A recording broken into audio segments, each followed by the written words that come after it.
pandemik.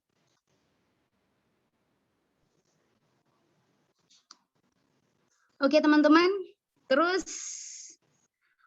tertarik pada pengalaman survivor.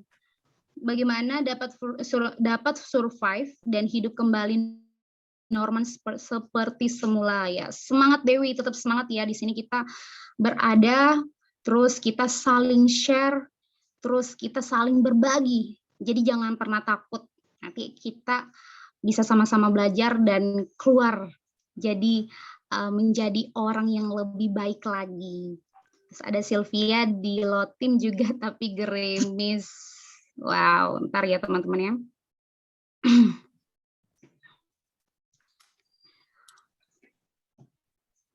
Oke teman-teman, sambil menunggu, mungkin teman-teman bisa share harapan dari acara talk show ini.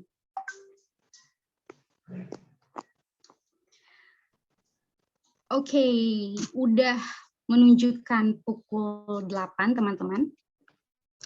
Yuk kita mulai acaranya. Saya akan membuka acara ini secara resmi ya teman-teman ya.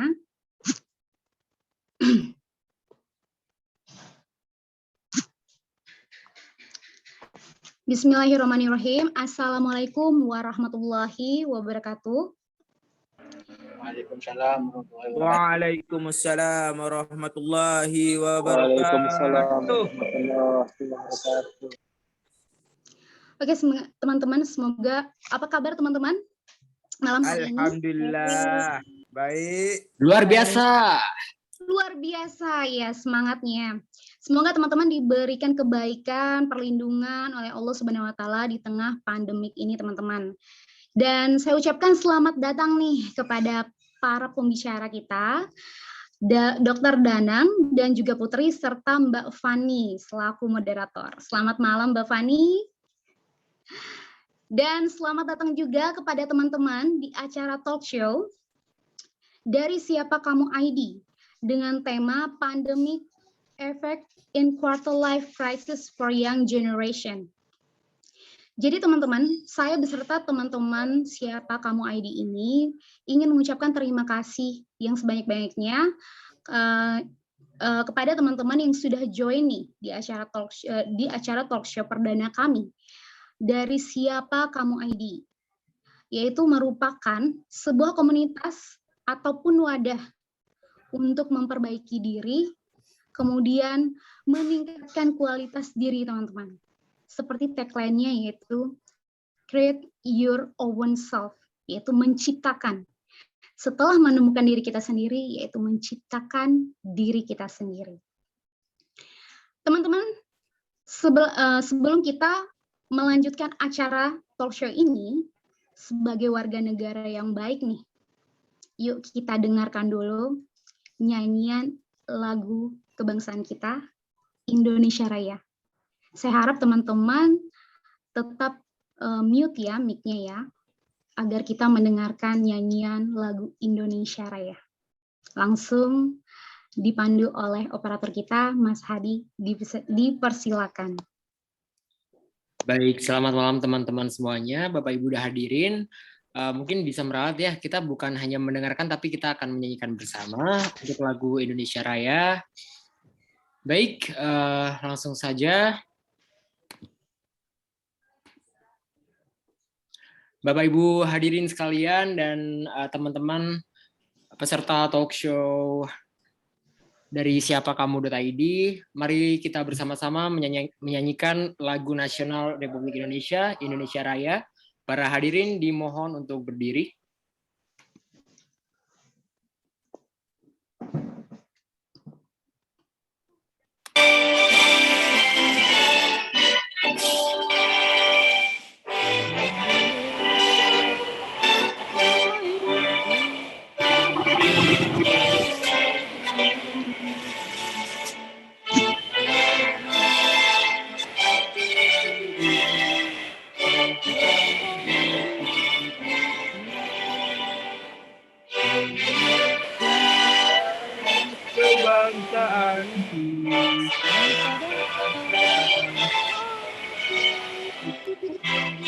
Marilah kita berkata.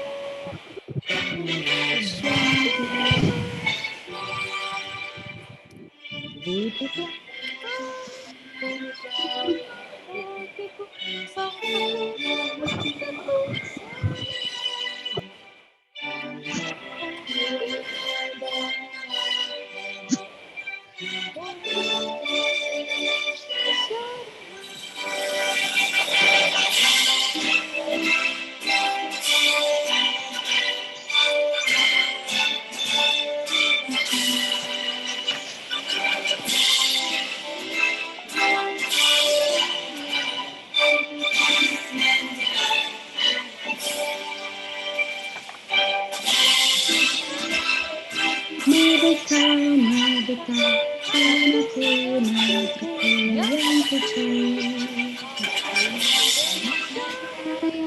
Merdeka, merdeka.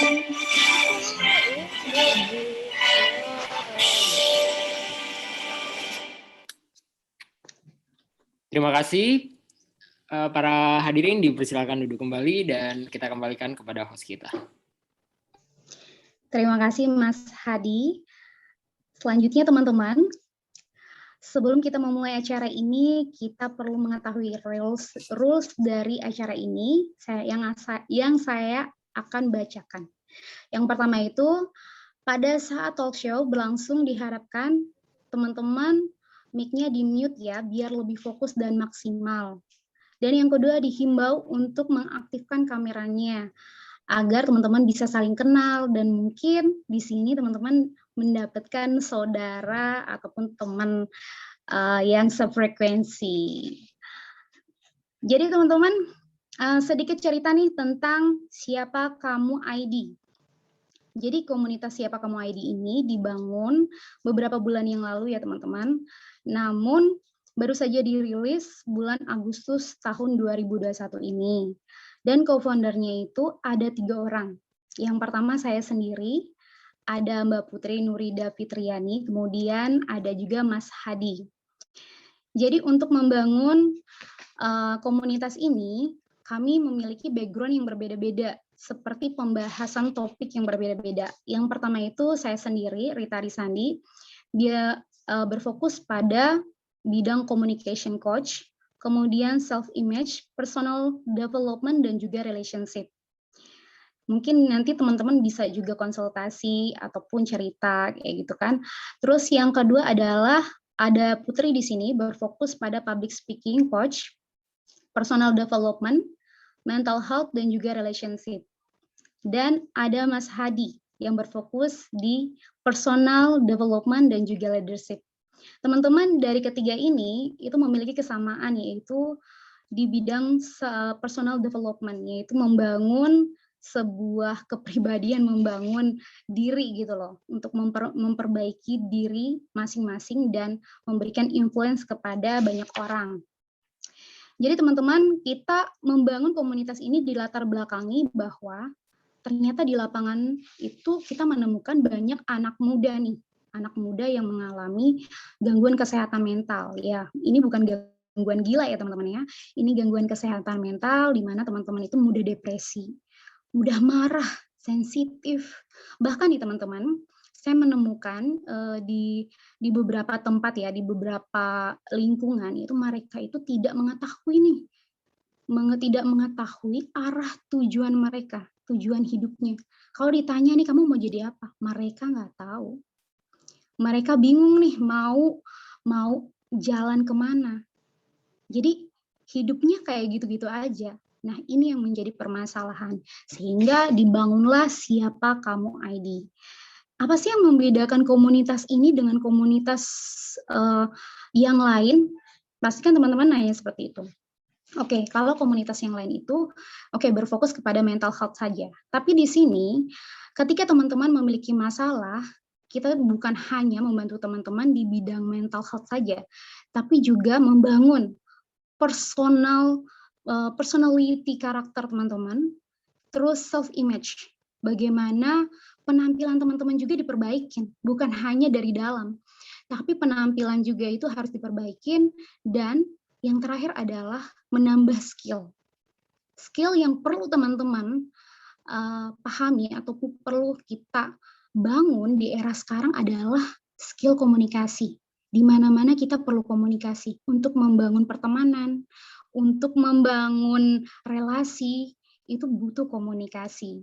Sehingga di sini bukan hanya dari inner beauty-nya aja, tapi juga outer-nya diperbaiki, teman-teman. Oke, teman-teman, jadi talk show ini adalah talk show pertama kita yang akan menjelaskan mengenai efek dari pandemik nih, terutama bagi anak-anak muda. Mungkin teman-teman yang udah tahu ya quarter life crisis itu seperti apa, nanti bisa di komen di kolom chat. Nah, kita akan menghadirkan pembicara yang ahli di bidangnya. Jadi teman-teman di sini bisa tanya-tanya langsung nih, bisa berkonsultasi langsung pada pembicaranya, dan saya harap teman-teman aktif ya dalam bertanya ya. Nah, narasumber kita yang akan hadir malam hari ini ada 2 orang, yaitu Dr. Danang. Halo Dr. Danang. Tadi kita udah sapa ya, sapa lagi nih. Halo.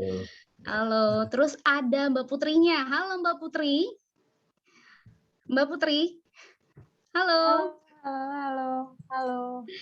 Serta dipandu oleh Mbak Fani nih selaku moderator. Halo Mbak Fani, semangat nih siap-siap memandu acara ini.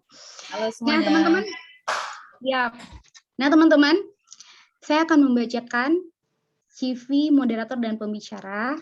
Nah, moderator kita pada hari ini yaitu Mbak Sarifaniati Miranda Agustina, MC. Halo Mbak, dipanggil Mbak Fani ya biasanya. Halo malam semuanya. Mbak, ya siap memandu nih ya Mbak ya. Oke, Mbak Fani merupakan praktisi psikologi industri dengan pengalaman lebih dari 9 tahun teman-teman.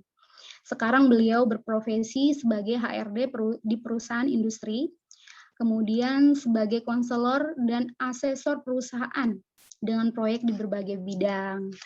Nah, selanjutnya pembicara yang pertama yaitu Dr. Danang Nur Adi Wibawa SPK. Selamat malam, Dok. Selamat malam. Ya, kita di sini nggak sabar nih mendengarkan asupan ilmu yang sangat berkualitas banget lah dari dokter.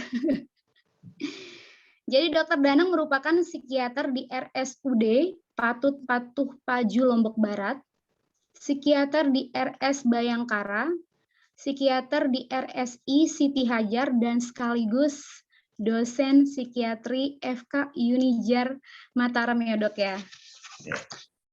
Nah selanjutnya nih, pembicara yang kedua yaitu Mbak Putri Nurida Fitriani SIKOM MA.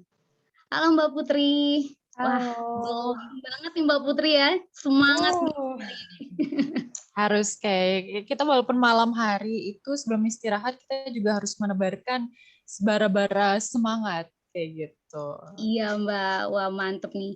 Jadi pembicara kedua kita malam hari ini merupakan salah satu dari co-founder Siapa Kamu ID dan juga public speaking coach, personal development, mental health, dan relationship enthusiast teman-teman.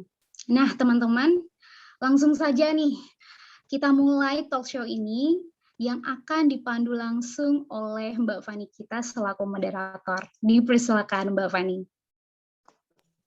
Oke, makasih Mbak atas waktunya. Baik, gimana kabarnya teman-teman sekalian? Malam hari ini sehat? Apa ada yang merasa sehat? Baik. Ya. Senang sekali ya bisa bertemu di acara ini dan salam kenal untuk semuanya.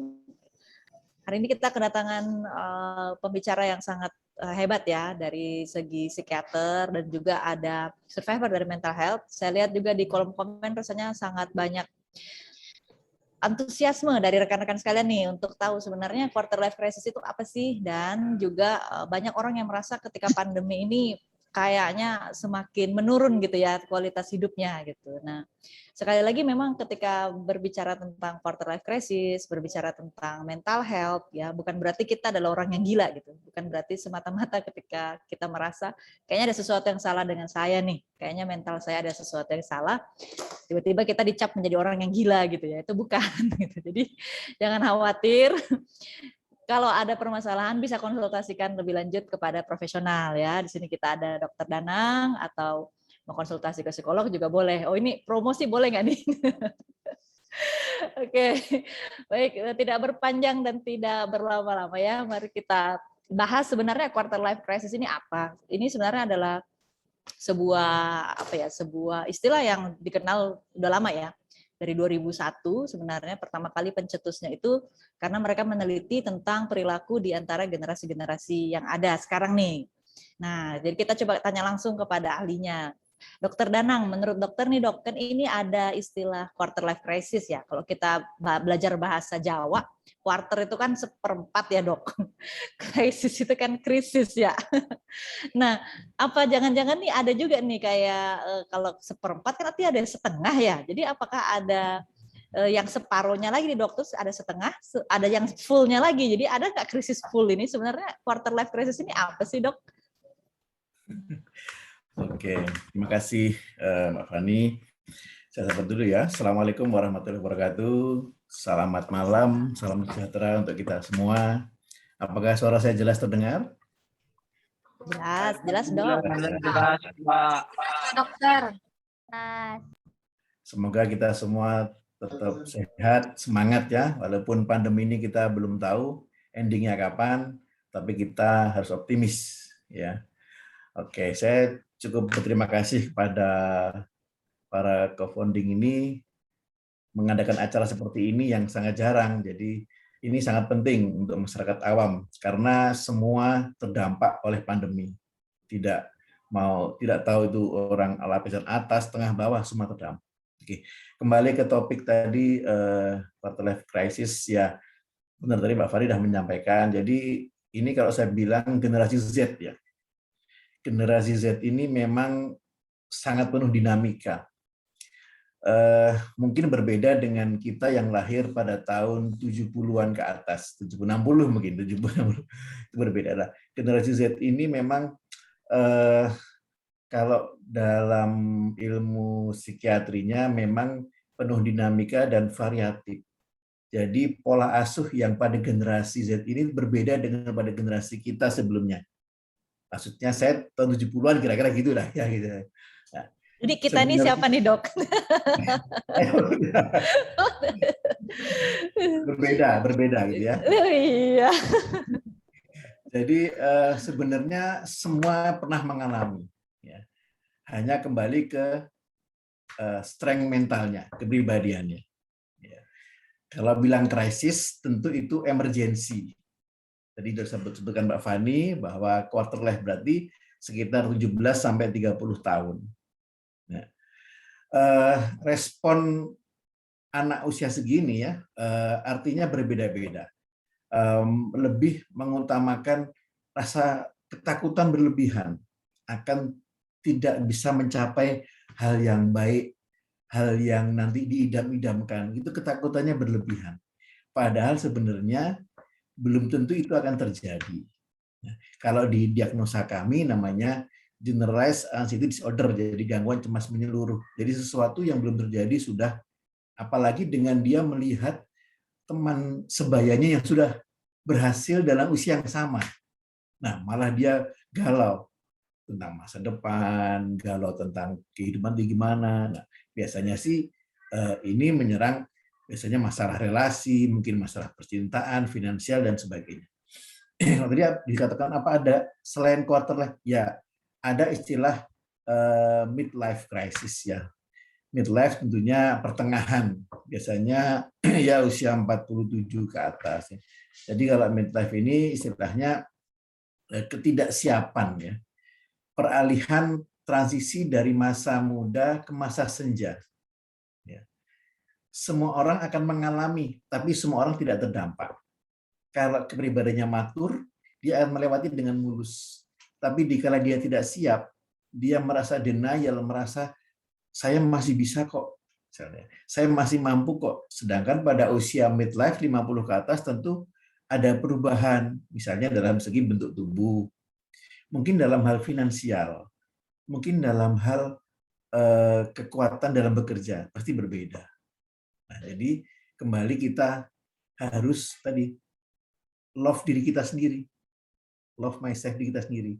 Kita cintai diri kita harus bercermin, kita ini seperti apa. Jangan kita melihat cermin orang lain, yang tentu berbeda. Mungkin kita melihat orang lain baiknya, tapi kan pasti ada negatifnya. Sedang kita melihat kita kok negatif aja, padahal kita banyak sisi positif. Jadi acceptance satu intinya, kita harus menerima. Kita ini siapa, kita bagaimana, supaya kedepannya kita lebih banyak bersyukur. Nah, itu kembali lagi. Itu Mbak Fani.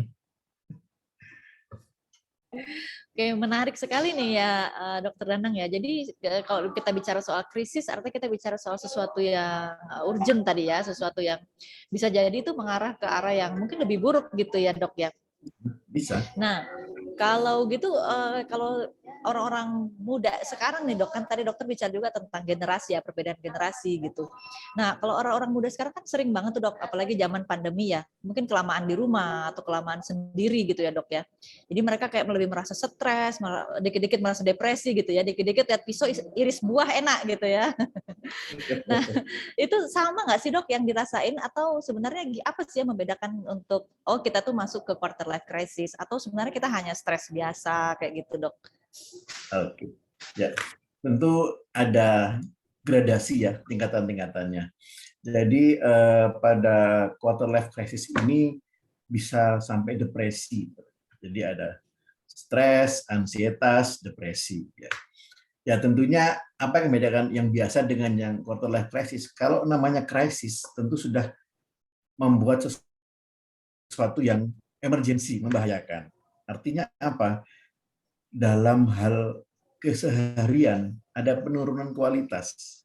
Misalnya dulu kita yang mungkin ke kantor jadi tidak semangat lagi, terus tugas-tugas yang harus dibebankan kepada kita selesai, ada targetnya jadi molor, tidak dan seakan kita tidak peduli. Nah, tentu berbeda dengan yang sedih biasa. Sedih biasa tentu ada durasi. Biasanya kalau itu tidak sampai 2 minggu, mungkin kita sebut namanya gangguan penyesuaian. Dan itu biasanya jarang membutuhkan pengobatan, jadi hanya kita sharing, terus kemudian kita edukasi, selama dia acceptance dirinya bagaimana, itu akan biasanya membaik. Tapi bila lebih sampai 2 minggu, nah ini sudah masuk disorder, gangguan. Nah tentunya ini butuh intervensi. Nah kalau bukan krisis, berarti ini perlu intervensi. Ya itu jadi bedanya. Pada keseharian ada perbedaan. Kalau kalimatnya activity daily living, ada perubahan pasti dari keseharian sebelum dia mendapatkan krisis ini. Oke, apalagi mungkin yang generasi muda ini mereka lebih butuh banyak perubahan dalam hidup ya Dok ya. Jadi ada penyesuaian gitu ya. Jadi selain mengalami gangguan penyesuaian, bisa jadi kalau tidak diatasi dengan baik bisa mengarah ke yang lebih lagi ya, lebih parah lagi begitu sekali. Dok ya. Setelah 2 minggu lebih akan jadi disorder, jadi gangguan cemas, bisa ke arah depresi. Nah, kalau 2 minggu tidak terselesaikan, akan berlanjut pasti. Oke. Itu ada datanya nggak sih Dok?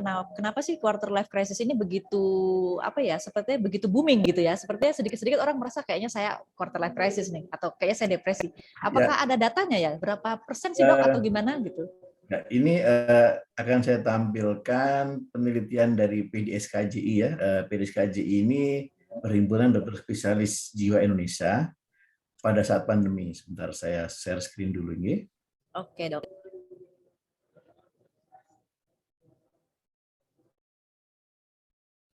Ya. Ini diteliti di 34 provinsi. Sudah nampak di layar? Belum Dok. Belum Dok. Belum. Mungkin bisa share screen dulu. Boleh dibantu dengan oke, sudah kelihatan Dok? Sudah kelihatan? Sudah. Ya. Sudah. Jadi ini dari 34 provinsi selama pandemi dilakukan oleh perhimpunan kami PDSKJI Indonesia. Nampak bahwa masalah psikologis yang muncul tepat sekali pada usia 17 sampai 29 tahun. Artinya benar-benar dia mengalami quarter life crisis dan di atas 60 tahun midlife tadi ya. 65% mengalami kecemasan, 62% mengalami depresi, dan 75% mengalami trauma. Trauma ini bisa stres ya. Artinya memang selama pandemi ini gejolak kaula muda memang benar-benar menunjukkan bahwa ini berdampak pandemi ini terhadap mentalitas anak-anak muda kita. Jadi kita sebutnya di quarter life crisis. Ini data terbaru dari PDSKJI. Terbanyak pada wanita 71%, ya, dan pria 29%. Ya, itu Mbak Fani.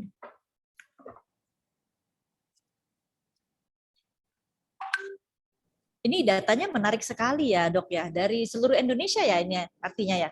Ya, dari seluruh Indonesia. Oke, baik.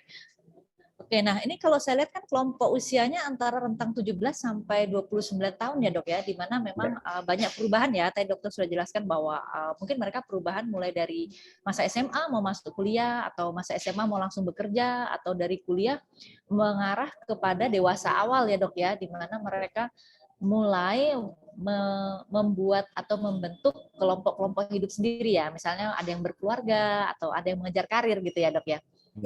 Jadi memang perbedaan-perbedaan ini akan mengarahkan orang menjadi lebih banyak cemas, depresi, dan trauma. Kalau kita lihat dari grafiknya yang disajikan ini ya, Dok ya. Ya, jadi di sini nampak bahwa memang berdampak pandemi ini ya. Berdampak dan memang yang terdampak sesuai yang tema kita malam ini.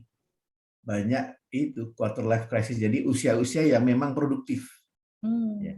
Ya mungkin kalau kita melihat mungkin ada yang kalangan teman-teman yang online itu kan harian ya, itu mungkin juga berpengaruh ya.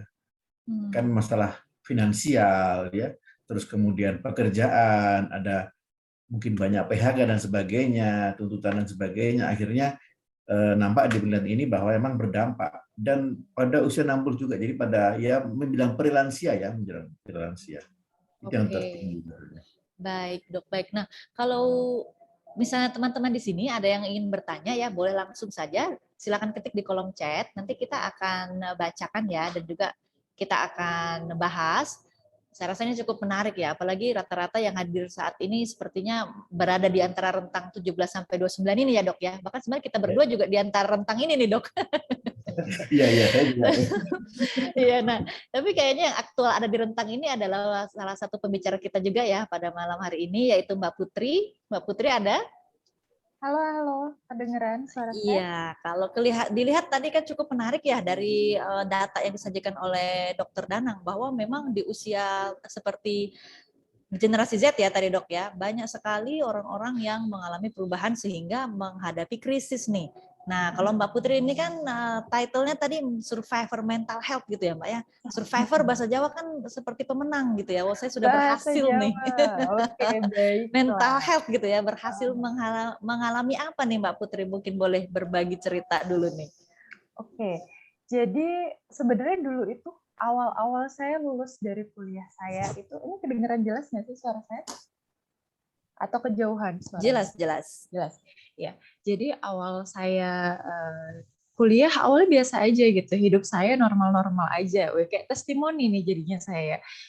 Tapi semua itu berubah saat ya, jadi saya berubah tiba-tiba di awal 2016 setelah saya lulus itu. Saya kan 3,5 tahunan saya lulus wisuda, terus saya mulai kayak nggak tahu, dalam circle pertemanan pun jadi semuanya itu berubah. Terus tiba-tiba kayak saya kenapa ya, kayak gitu, kayak tiba-tiba mudah cemas, mudah kayak khawatir, mudah panik kayak gitu. Terus hampir tiap malam saya merasakan bahwa kayak meratapi nasib saya, kayak kenapa ya, apa sih tujuan hidup saya kayak gitu. Sebenarnya saya tuh hidup buat apa sih kayak gitu. Emang setelah saya selesai kuliah saya ngapain, saya harusnya ngapain dan lain sebagainya.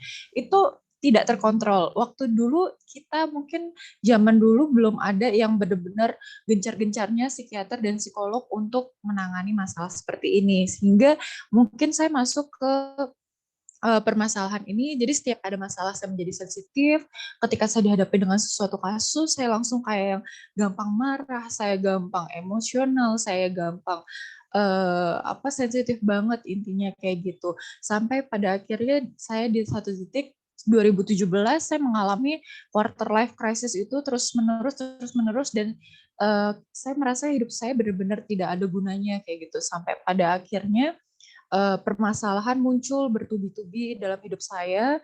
Di 2018 saya benar-benar sudah mental down, benar-benar udah nggak tertolong lagi karena saya tiba-tiba kayak benar-benar ngerasain di posisi yang terendah saya. Benar-benar saya nggak tahu harus kayak gimana, hidup saya seperti apa dan lain sebagainya, sampai saya dulu ketika ada masalah seperti itu, saya tipe orang yang tidak mau menceritakan kepada orang lain gitu. Di 2017 akhirnya saya mencoba untuk terbuka sama orang lain. Tapi ketika saya mencoba terbuka sama orang lain, tiba-tiba orang-orang yang saya percaya itu cepu gitu, kayak gampang membocorkan cerita apa yang saya rasakan ke orang lain yang lain untuk menjadi bahan mereka untuk mungkin merundung saya atau membuli saya kayak gitu.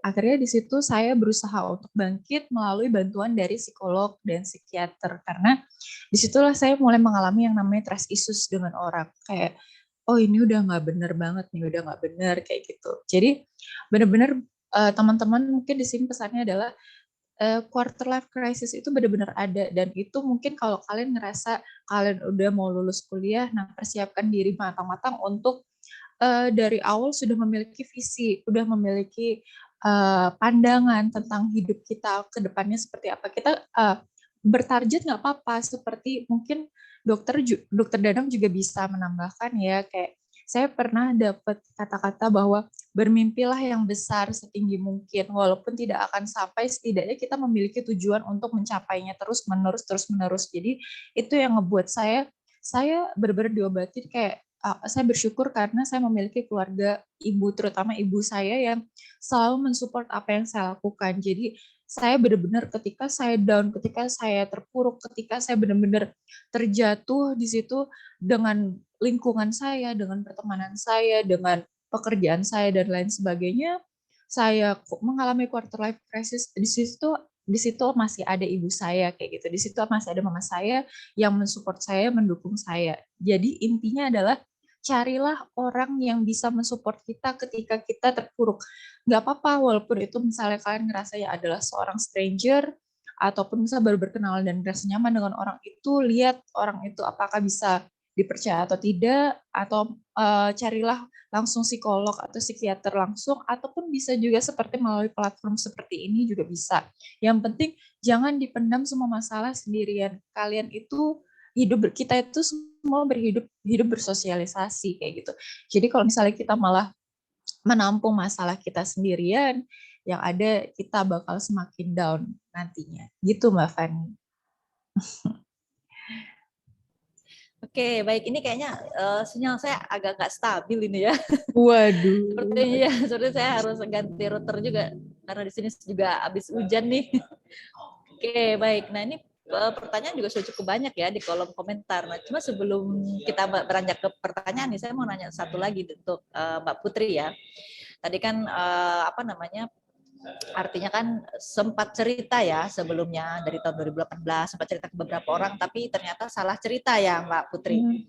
Nah, sehingga akhirnya ada trust issue kayak gitu ya. Dan itu lebih mengarah kepada membuat Mbak Putri semakin mengalami kecewa, sehingga lebih dalam lagi ya ini permasalahan yang dihadapi gitu. Oke, nah sekarang saya mau naik ke Pak Dokter Danang nih. Dokter, di umur-umur segitu kan orang-orang memang butuh-butuhnya teman ya, apalagi teman cerita, teman curhat. Kadang yang diajak cerita ini malah membongkar rahasia kita nih Dok, atau bahkan kita misalnya cerita kepada orang lain ya. kepada orang tua atau ke pasangan, malah mereka menyalahkan balik nih dok. Jadi yang harusnya kita mau sembuh malah seperti Mbak Putri gitu ya, malah makin stres, jadi banyak lagi nih kasusnya gitu. Nah ini gimana nih dok menghadapi masa-masa seperti ini nih? Ya, jadi sharing itu kalau bahasa kita katarsis mungkin ya, katarsis itu termasuk dalam modalitas terapi. Ya. Jadi kita harus sharing harus memang. Nah, tapi tentu orang yang tepat. Ya. Jadi manusia itu seperti gelas. Kalau kita isi air terus, dia akan membludak. Akhirnya tiba-tiba marah, emosi tidak terbendung, marah nggak jelas. Nah, itu karena biasanya kurang sharing. Nah, masalah di sini gimana kalau sharingnya salah ya? Tentunya pertama memang manusia itu sulit kita pegang kata-katanya. Ya, kalau janji ya ini rahasia. Tapi setelah kita sampaikan, nah memang itu berat. Tapi kalau kita pertama kita sharing tentu kepada saya yang Maha Kuasa dulu. Memang mungkin kita hanya curhat satu arah ke yang Maha Kuasa, ya. Kita mau nangis sampai pertama. Tentu itu kadangkala ada yang kurang nyaman karena kita tidak tetap langsung. Nah, akhirnya orang terdekat. Tentunya ya orang tua yang terdekat atau mungkin sahabat yang memang harus bisa keep rahasia kita. Tapi kalau kita ragu-ragu, ya tentu ke profesional. Tadi Mbak Putri sudah sampaikan, ya bisa ke psikolog atau psikiater. Kami memang disumpah pada saat pelantikan untuk menyimpan rahasia seluruh pasien kami. Rahasia itu dibuka hanya bila di meja pengadilan atas permintaan hakim. Klien itu tidak minta di-share, kita tidak boleh membuka rahasia, bahkan ke pasangan terdekat, misalnya suami atau istri atau orang tua. Nah, jadi kalau memang tidak mendapatkan atau menemui orang yang tepat, ya sebaiknya ke profesional. Karena jelas itu nanti sudah ada pattern-nya, sudah ada polanya. Dan ada rekam medis, sebagainya. Sebenarnya tidak perlu kita mendapat saran balik, itu sudah cukup sebenarnya. Semisal tadi Mbak Putri menyampaikan ke ibunya. Ibunya tidak usah respon. Mbak Putri cerita aja, itu katarsis. Sudah minimal mengurangi beban kita 50%. Nah, kalau memang saran tepat, bagus. Takutnya saran nggak tepat. Jadi minimal memang mengeluarkan undang-undang itu harus. Nah, jadi cari yang tepat. Kalau memang agak kesulitan dan ragu, ya tentu ke profesional kesehatan. Itu jelas kita disumpah untuk menyimpan rahasia kerajaan kita. Itu Mbak Fani. Oke dok, saya sambil ini Mbak Fani lagi ganti router, jadi saya sekalian mungkin kita sharing berdua ya dok ya, antar pembicara mungkin ya.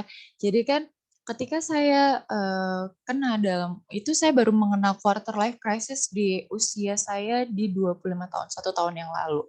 Saya baru nyadar bahwa, oh ternyata di 2018 adalah titik balik saya, titik terendah saya untuk jatuh kayak gitu, sampai ke mungkin saya ke profesional gitu, untuk daripada saya harus bercerita dengan orang lain. Nah, yang saya mau tanyakan adalah dok ini, dok, kalau saya waktu itu ketika saya terjatuh, ketika saya membutuhkan pertolongan orang dan saya misalnya mendapatkan teman-teman, masukan dari teman-teman itu lebih ke arah agama gitu dok, ataupun orang tua saya lebih kayak ke arah agama. Tapi jujur dok, ketika kita masalah, sebenarnya saya merasa saya tidak kesurupan, saya tidak ditempelin setan, ibarat kata kayak gitu. Saya tahu agama, saya mengerti tentang agama, tapi saya tidak butuh untuk diingatkan tentang agama. Itu adalah sesuatu hal yang wajar nggak sih dok? Jadi kayak, udah sih jangan bahas agama, saya nggak bisa pikir jernih nih. Jadi bisa nggak sih lo kayak ngomonginnya itu bukan yang tentang lebih ke agama, tapi lebih kayak hanya mendengarkan atau menepuk pundak, kayak kamu sabar ya, aku tahu kamu kuat. Hanya kata-kata seperti itu yang kita butuhkan. Tapi yang kita dapatkan malahan, kamu kurang sholatnya, mungkin kamu terlalu jauh sama Allah, kamu ngapain nyari orang, ngapain, mendingan kamu. Yang paling sering saya dapatkan adalah hal-hal seperti itu yang ngebuat saya kayak, jadi saya males bercerita sama orang lain gitu dok. Menurut dokter dokter gimana nih dok kalau misalnya tanggapan dokter? Ya, jadi begini, kalau di kita nih masalah kultur ya. Jadi di negara kita ini memang kultur kita ketimuran, tentu kalau kegalauan, terus kemudian kecemasan itu dianggap lemah iman, dianggap tadi kurang sholat, kurang dekat. Tapi saya tidak bilang salah, ya. Ada benernya, tapi juga kurang sempurna. Ya. Artinya benernya bukan berarti pasien itu kurang iman, tidak. Jadi kita ada juga pendekatan namanya terapi spiritual. Di bidang psikiatri ada terapi spiritual, religi psikiatri itu ada.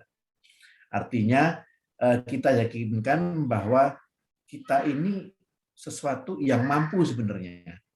Tapi kita jangan lupa ada faktor X di luar kita yang sangat besar. Ya, kita sebagai umat beragama apapun kita tahu bahwa Tuhan itu kan ada. Nah, itu ya. Nah, perkara tadi mungkin ibunya Mbak Putri memberikan agama itu karena kultur. Jadi karena mungkin ibu kan juga tidak paham tentang teori psikiatri. Dan ternyata menurut neuroscience sekarang sudah semakin maju penelitiannya, rasa galau, cemas, tidak nyaman itu adalah imbalance neurotransmitter namanya. Neurotransmitter itu zat kimia di otak kita. Zat kimia yang membuat kita, misalnya kita merasa senang, mood kita bahagia, terus kita sedih, mood kita sedih, kecewa sebagainya. Itu neurotransmitter yang mengatur. Di otak kita ini ribuan neurotransmitter. Penyebabnya terjadinya rasa tidak nyaman, cemas sebagainya itu ada dua hal. Ada internal, ada eksternal. Ya. Eksternal jelas ada stresor. Mungkin masalah relasi, mungkin masalah rekan kerja, sekolah, sebagainya. Nah, ini bisa kita modifikasi dengan mungkin terapi perilaku, cognitive behavior terapi. Nah, yang sulit yang satu internal tadi yang saya bilang. Imbalan neurotransmitter. Karena ini erat hubungannya dengan namanya heredity, kerentanan genetik. Nah, genetiknya tidak langsung pada ayah atau ibu. Bisa jalur ayah mungkin paman, atau ibu atau tante. Nah, itu. Nah, ini yang agak sulit. Saya pun mengetahui ini setelah biasanya 2 bulan pengobatan baru tahu, oh ini berarti ada genetik kemungkinannya. Makanya pengobatan psikiatri itu tidak bisa sekali datang langsung selesai. Kita butuh monitoring. 2 minggu kita evaluasi. Nah,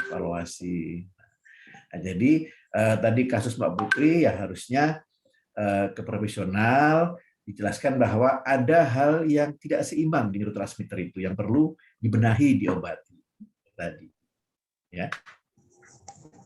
Oke, iya dok, benar banget. Tapi dok ya, dari dulu kayaknya sampai sekarang, mungkin sampai sekarang pun banyak orang tua kayaknya. Saya ngerasa nggak semua orang itu melihat psikiater, psikolog, dan rumah sakit jiwa itu sebagai tempat wadah bagi orang-orang yang depresi, stres, down, bahkan insomnia, dok ya. Karena insomnia itu kan juga bagian dari stres ya dok, yang harus mungkin ada yang perlu diobati, diterapi dengan obat ataupun tidak, setahu saya seperti itu. Tapi mindset gimana sih dok menurut dokter cara merubah, mungkin dokter ada kata-kata atau poin-poin di sini yang bisa disampaikan kepada teman-teman yang nonton di sini, bahwa ketika mereka ke psikiater ataupun ke psikolog itu bukan berarti mereka ODGJ, tapi mereka itu benar-benar lagi memperbaiki mental karena mereka sadar bahwa mereka harus memiliki mental yang sehat kayak gitu. Mungkin silahkan dok. Ya, ya jadi ini stigma. Jadi stigma kalau kita ke psikiater, psikolog, kita anggap gangguan jiwa. Ini stigma. Nah, harapannya tentu di acara-acara seperti ini semakin meluas untuk awam. Ya, tentu untuk generasinya Mbak Putri ini mungkin sudah biasa. Tapi untuk generasi ibu-ibu kita itu masih stigma nih kalau ke RJ. Nah, jadi harapan saya tentu dengan acara ini semakin sering, semakin disiarkan, orang tua kita, terus para oma-oma, apa-apa, jadi biar paham, oh berarti tidak hanya gangguan jiwa. ya. Insomnia ada satu simptom munculnya gangguan psikologis. Awalnya pasti rata-rata insomnia. Nah, kalau udah dibiarkan berlarut-larut, tentu ada gangguan di sarafnya yang harus tidur minimal 6-8 jam jadi kurang. Nah, tentu bermasalah di situ. Nah, jadi benar sekali. Ya, syukur alhamdulillah di Mataram ini menurut saya stigmanya sudah tidak seperti dulu. Saya pertama kali di sini 2016 itu masih kental stigma. Tapi sejak 2018-19 itu sudah orang insomnia sudah ke psikiater. Penurunan prestasi kerja ke psikiater. Terus kemudian tidak fokus, artinya mereka sudah terbuka. Nah, ini kan akibat apa? Suksesnya mungkin platform seperti ini memasyarakat. Jadi orang awam sebagai paham, oh berarti tidak hanya gangguan jiwa. Nah, saya berharap acara seperti ini terus bisa memasyarakat, biar masyarakat tahu bahwa itu juga penyakit. Sama dengan penyakit kalau misalnya Anda sakit batuk pilek, atau mungkin sakit darah tinggi, bersama. Cuman memang pada gangguan mental emosional ini tidak nampak fisiknya, namun berdampak ke karir, ke pekerjaan, jadi menurun prestasinya seperti itu. Nah, jadi saya bersyukur acara ini semoga Mbak Putri bisa gaungkan lagi, terutama untuk generasi di atas kita, supaya stigma itu lama-lama menipis dan memang bukan sesuatu yang tabu, dan memang ini harus tahu dan harus bergerak bahwa oh aku harus begini nih, harus begini. Nah, itu. Oke. Dok, satu kali lagi nih Mbak Fani udah balik, mungkin satu kali lagi saya mau nanya sama dokter sebenarnya. Saya juga pernah berada di tahap seperti itu. Jadi mental health survivor karena saya pernah melalui quarter life crisis dan alhamdulillah sampai detik ini saya hidup kayak gitu. Nah, di sini jadi saya cuma pengen ngomong kayak salah atau enggak sih dok sebenarnya kalau kita ini agak sensitif ya dok bahasanya tentang agama. Jadi kayak banyak dari teman saya ketika mereka mengalami quarter life crisis mereka tidak menyelesaikan quarter life crisis mereka benar menyelesaikannya dengan agama kayak bilang saya lebih memperkuat agama saya lebih banyak berserah diri kepada Allah dan lain sebagainya. Tapi mereka tidak mencari sumber penyebab kekhawatiran mereka. Apakah dengan seperti itu mereka bisa sembuh dengan sendirinya dok atau mereka tetap pada satu waktu faktor stres mereka akan terpanggil ke recall lagi dan malah semakin besar nantinya. Gimana dok? Ya. Ini satu yang poin dipegang dulu bahwa kesembuhan ini semua dari yang kuasa ya. Dokter kita hanya membantu kita ya. Tapi kalau tadi teman Mbak Putri memang merasakan hal seperti Mbak Putri kemudian jelas-jelas memang dia mengalami dampak yang berpengaruh di kehidupannya. Terus kemudian dengan begitu dia bisa membaik yang seharusnya membaiknya sempurna karena ada diagnosa berulang seperti episode depresi berulang misalnya. Nah, itu jangan sampai terjadi. Ya. Kalau saya boleh saran, agama benar bagus, tapi sebaiknya konsultasi kita sinergis. Saya pun juga mesti menganjurkan hal yang sama. Bukan berarti misalnya ada klien saya, oh ini misalnya pada mau ke tuan guru silahkan, tidak apa-apa. Tapi kita kasih gambaran. Secara medis terjadi begini-begini. Secara agama silahkan, tapi medisnya jangan dilupakan. Kita sinergi. Tidak ada yang kontradiksi, kita sinergi. Ya, supaya kesembuhan paripurna tidak ada berulang. Itu yang kita hindari sebenarnya. Ya. Terima kasih dokter. Mungkin Mbak Fani, silahkan. Terima kasih Pak Dokter dan Mbak Putri ya. Aduh, mohon maaf tapi saya ganti rotir dulu. Ternyata saya keluar dari Zoom ya. Oke, kayaknya ini pembahasan sudah semakin hangat nih ya di malam hari ini nih Pak Dokter dan Mbak Putri ya. Saya rasa di chat juga sudah cukup banyak pertanyaan. Tadi apakah sudah sempat ditanyakan untuk beberapa pertanyaan di chat dari Mbak Putri? Tapi sepertinya ada mungkin pertanyaan yang terjawab ya tadi ya kayaknya. Tapi mungkin nanti lebih ditambahin lagi yang pertanyaannya si Ahmad Giovanni. Ini Mbak Fani yang coba yang sejak kuliah mengalami depresi karena banyak tugas dan susah untuk membagi waktu kuliah, tugas dan kerja. Sekarang tidurnya paling cepat jam 2 malam. Terus cara menghadapi realita itu, mungkin tadi yang Dokter Danang ceritakan tentang insomnia ya Dok ya. Silahkan mungkin dokter bisa memulai aja itu. Oke. Yang saya tanyakan, depresi ini apakah sudah diagnosa dari psikiater? Karena satu yang dipegang, jangan self diagnosis, jangan mendiagnosa diri sendiri. Terus kemudian yang kedua, jangan self treatment, jangan mengobati diri sendiri. Karena kita harus bertanya. Karena kalau sudah depresi, tentu treatmentnya lebih panjang. Mungkin ada di slide saya bisa ditampilkan yang area otak yang kena faktor depresi. Saya coba ya nih ya. Mungkin Mas Hadi. Udah nampak terlihat? Enggak Dok, enggak masuk. Belum. Kayaknya masih loading dulu nih Dok. Sama ini, sinyal agak susah. Oh ini. Nampak sudah? Iya, sudah Dok. Ya. Jadi depresi ini ada 6 area yang terkena. Nah, apakah tadi si penanya sudah didiagnosa oleh psikiater? Karena depresi harus ada kriterianya. Ada kita pakai kriteria Hamilton ya, Hamilton itu ya. Jadi kita ada kriterianya. Apakah hanya kecemasan? Karena memang ada gradasinya. Kalau udah depresi tentu 6 area ini akan mengalami gangguan dan pengobatannya cukup lumayan ya. Minimal kita 6-9 bulan ya, bahkan bisa lebih kalau responnya tidak baik untuk stresornya juga berat. Nah, jadi pastikan dulu apakah itu memang depresi. Kalau dia bisa sembuh sempurna tanpa pengobatan, saya rasa bukan depresi. Mungkin hanya kurang fokus atau kecemasan ringan. Ya. Karena kalau depresi secara medis pasti butuh pengobatan. Karena bayangin 6 area ini akan terdampak sehingga emosinya, kognitifnya, daya pikirnya, memorinya, secara maksimal akan terganggu. Nah, jadi pastikan dulu ya apakah depresi atau bukan. Kemudian kalau memang sudah ada insomnia yang cukup dari jam 2 malam baru tidur, ya sebaiknya konsultasi ke profesional. Apalagi bila bekerja atau kuliah kan membutuhkan fokus yang benar-benar, jangan sampai nanti mengalami kemunduran quality of life, kan sayang. Ya, itu saya rasa.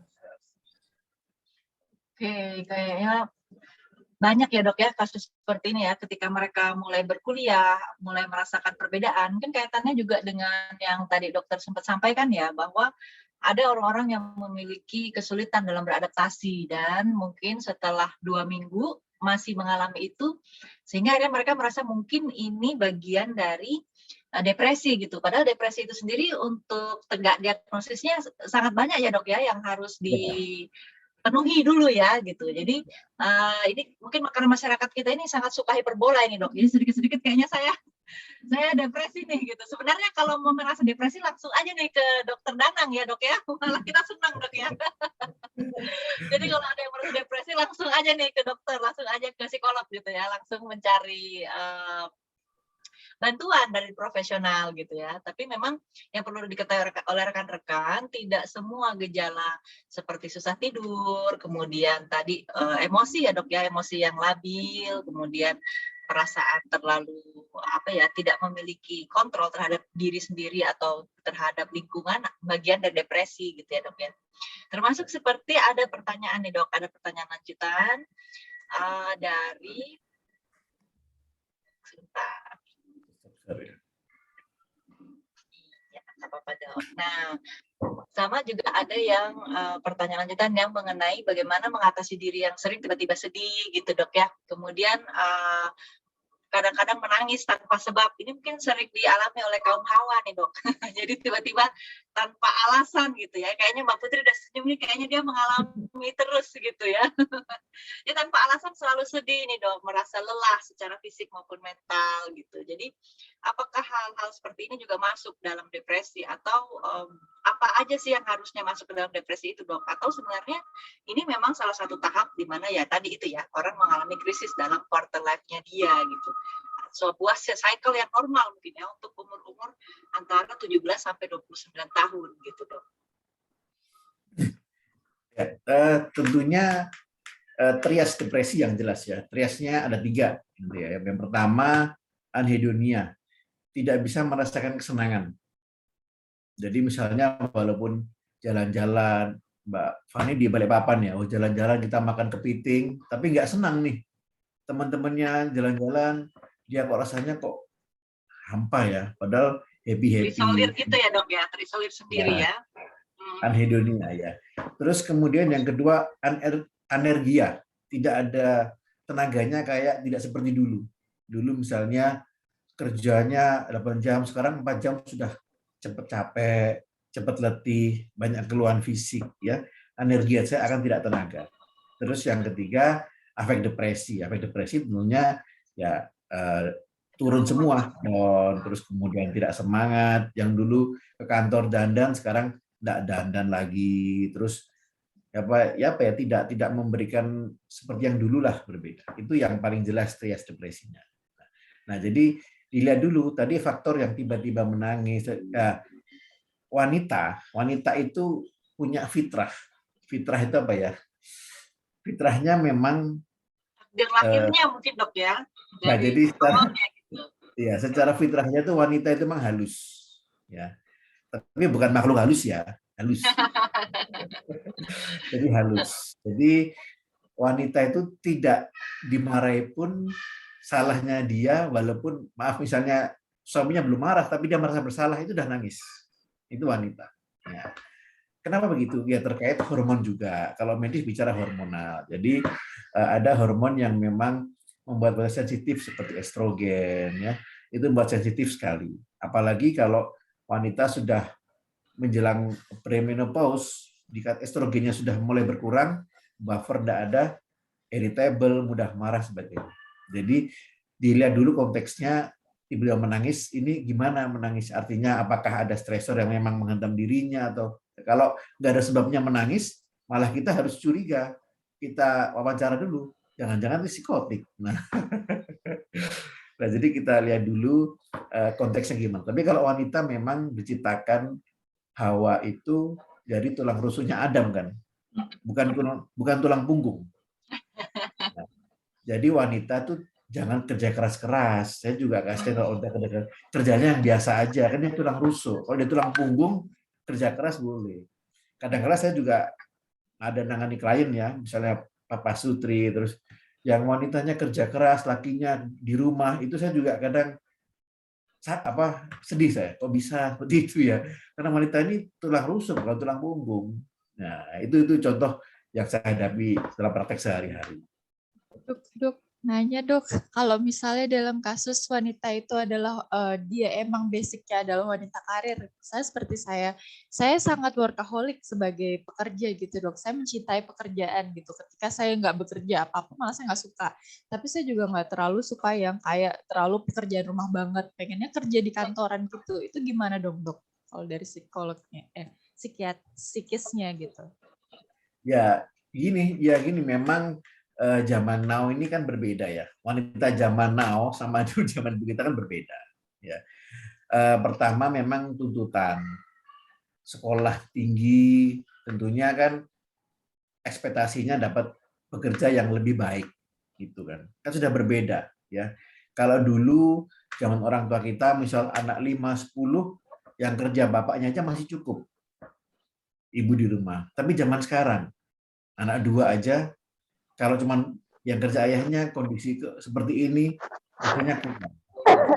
Jadi saya bukan menyalahkan wanita karir gimana, ya enggak apa-apa. Jadi asal begini, tetap wanita karir bagus, tapi tetap harus tahu kodrat Anda sebagai wanita. Gitu ya.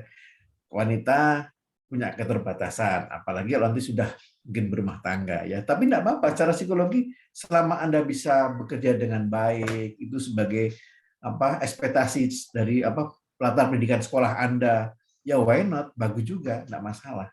Tidak ada masalah menurut saya, asal semuanya mental emosi baik, terus kemudian hubungan relasi dengan keluarga baik, tidak ada masalah, nggak ada salahnya kok. Yang penting posisi Anda di kantor, ya di kantor. Misal di rumah, ya jangan lupa di rumah. Gitu. Jangan sampai kantor bawa ke rumah. Nah, ini berabe nanti. Jadi sebenarnya poinnya itu mau laki-laki atau perempuan, semua berhak ya dok ya untuk mendapatkan yang terbaik bagi mereka semua. Hanya saja dalam perjuangannya, meskipun misalnya perempuan bekerja, mereka tetap memiliki hati yang lebih halus ya dok ya dibandingkan laki-laki gitu. Sehingga bisa jadi tiba-tiba merasa sedih tanpa alasan, merasa sendiri gitu dok.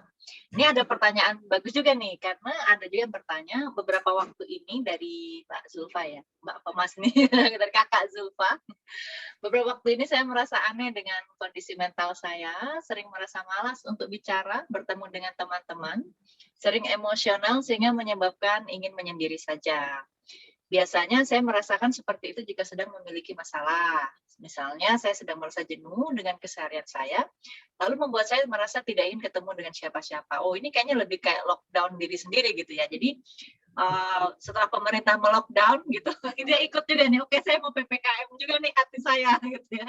Jadi saya mau PPKM level 4 juga nih. Saya nggak mau ketemu siapa aja. Gitu. Nah, pertanyaannya apakah memang itu gejala depresi ya dok? Lalu apa yang harus dilakukan? Ini kayaknya masih nyambung dengan yang tadi ya, karena kebanyakan orang itu merasa sedih tanpa sebab gitu. Kemudian mereka merasa sepertinya lingkungan ini tidak ada lagi yang mendukung saya. Akhirnya dia menarik diri gitu dok. Nah, ini withdrawal-nya kayak gini, ini apakah baik bagi mental dan juga apakah salah satu dari gejala depresi gitu dok? Ya, ya terima kasih pertanyaannya. Ya tadi pernah kita di depan sudah kita bahas ya bahwa memang ini istilahnya mekanisme coping ya. Coping mekanismenya kan tiap individu berbeda-beda. Tentu yang baik yang matur ya. Kembali ke kepribadian lagi. Ada kepribadian yang introvert, ada extrovert, ada sanguin dan sebagainya ya. Apakah introvert jelek? Tidak juga. Nah, kita melihat kalau Anda tadi saya bilang ya, kalau misalnya ada masalah kita telan semua, terus penyelesaian coping mekanisme Anda mengisolasi diri, terus kemudian nanti akan menimbulkan reaksi-reaksi tadi, nangis sendiri, sedih sendiri. Nah, tentunya itu akan merugikan Anda, ya, akan merugikan Anda. Jadi mari kita terbuka. Jadi kita harus bisa membuka. Tentu ini pada kepribadian introvert tidak mudah, tapi ada tahapan-tahapan yang dilalui.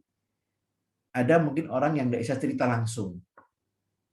Jadi dia tidak bisa cerita, dipendem aja. Nah, saran saya, kalau saya nemeni klien seperti ini, saya minta untuk menulis. Kalau kamu tidak bisa cerita, nulis saja. Kamu tuliskan di diary atau tuliskan. Nah, terus misalnya perlahan-lahan itu juga bisa mengenai beban kita. Karena kita seperti gelas tadi, kita tidak bisa menampung semua masalah kalau tidak dibatasi masalahnya itu. Ya, jadi kita menulis di diary kita, terus kemudian harapan saya tentu harus sharing, ya, harus berbagi. Ya tentu cari orang yang tepat. Kalau bisa konsultasi ke psikolog atau psikiater lebih bagus. Saya ada klien itu yang saya treatment sudah hampir 4-5 bulan itu hanya ngasih tulisan ke saya. Jadi kontrol dia ngasih tulisan, oh begini. Kita responnya dengan ngomong, kontrol lagi tulisan lagi, enggak apa-apa. Karena ada orang-orang yang memang tidak bisa ngomong di depan orang, dia hanya nulis. Nah, itu menulis itu merupakan mengurangi beban Anda. Tadi saya bilang katarsis. Beban ini harus dibagi, tapi tentu ke orang yang dipercaya. Nah, jadi banyak mekanisme-mekanisme yang bisa mengurangi beban kita. Kita manusia biasa, kita tidak bisa menelan masalah semuanya, ya sebaiknya kita harus sharing. Itu saran saya. Oke, baik dok. Wah, jadi nih sebenarnya kehidupan kita ini seperti balon ya dok ya. Masalah itu seperti gas yang ditiupkan pada balon gitu ya Dok ya. Kalau ditiupkan terus-menerus ya balonnya makin besar ya, tapi lama-lama akhirnya pecah gitu ya Dok ya. Kayaknya ini yang dialami oleh Mbak Putri nih sebelumnya nih Mbak Putri ya. Jadi udah masuk gasnya banyak, balonnya udah semakin besar, salah cerita gitu ya. Jadi yang awalnya mungkin pompanya cuma satu jadi pompanya dua ya Mbak Putri ya. Jadi makin cepat besarnya nih sampai akhirnya mungkin pecah ya balonnya gitu. Kira-kira waktu itu Mbak Putri mengalaminya gimana? Terus ada kiat-kiat untuk menghadapi ini nggak? Karena cukup menarik ya, apalagi di usia-usia yang cukup quarter life crisis tadi itu ya. Banyak hal yang harus kita perjuangkan dan di lain sisi kita pengen menjadi banyak hal juga, tapi di lain sisi ya kita juga merasa tidak mampu gitu. Kalau Mbak Putri gimana pengalamannya? Oke, kalau saya persis banget sama tadi atas Mbak siapa ya? Mbak Fadina tadi yang nanya. Yang mana? Yang menanyakan pertanyaan ini? Yang menanyakan pertanyaan ini. Siapa namanya? Sepertinya Mbak Zulfa, maaf. Zulfa ya. Saya panggil Kak aja kayaknya Kak Zulfa. Zulfa Mulia. Iya, namanya universal ya. Nah, saya pernah mengalami posisi si Kak Zulfa ini di 2020 awal. Jadi saya adalah, jujur pribadi saya adalah seorang ekstro yang super parah ekstrovertnya. Jadi kalau misalnya ketemu sama orang baru, saya sangat mudah membaur dengan orang. Saya gampang, pokoknya ceria dan lain sebagainya di luaran kayak gitu. Intinya saya nggak bisa kesepian orangnya. Bener-bener saya suka sekali dengan keramaian, saya suka dengan pertemuan dan lain sebagainya. Interaksi dengan manusia itu adalah charging energi saya kayak gitu. Tapi ketika masuk ke fase pandemik di 2020 yang mengharuskan kita untuk apa-apa serba daring. Di situ saya mulai kayak kerasa menutup diri saya. Ketika selesai itu di bulan Juli 2020 saya kembali untuk berinteraksi dengan teman-teman saya. Saya mulai ngerasa saya kok lebih suka nyendiri gitu. Saya jadi malas untuk banyak bicara sama orang. Saya jadi ngerasa kayak apa sih kayak gitu. Tapi saya berpikir ulang lagi, apakah itu merugikan untuk diri saya. Jadi mungkin saran saya juga untuk Mbak Zulfa, untuk Zulfa, kenali dulu potensinya, apakah itu ke arah membaik ataukah ke arah memburuk. Karena kalau misalnya, dan pribadinya Zulfa seperti apa? Seperti kata dokter tadi, apakah ekstrovert kah atau introvert kah atau ambivert dan lain sebagainya, itu dikenali dulu. Kalau tiba-tiba ekstro, tiba-tiba menjadi pendiam kayak gitu, bukan berarti juga serta-merta menjadi seorang introvert gitu. Tapi mungkin itu adalah sebuah proses dari pendewasaan.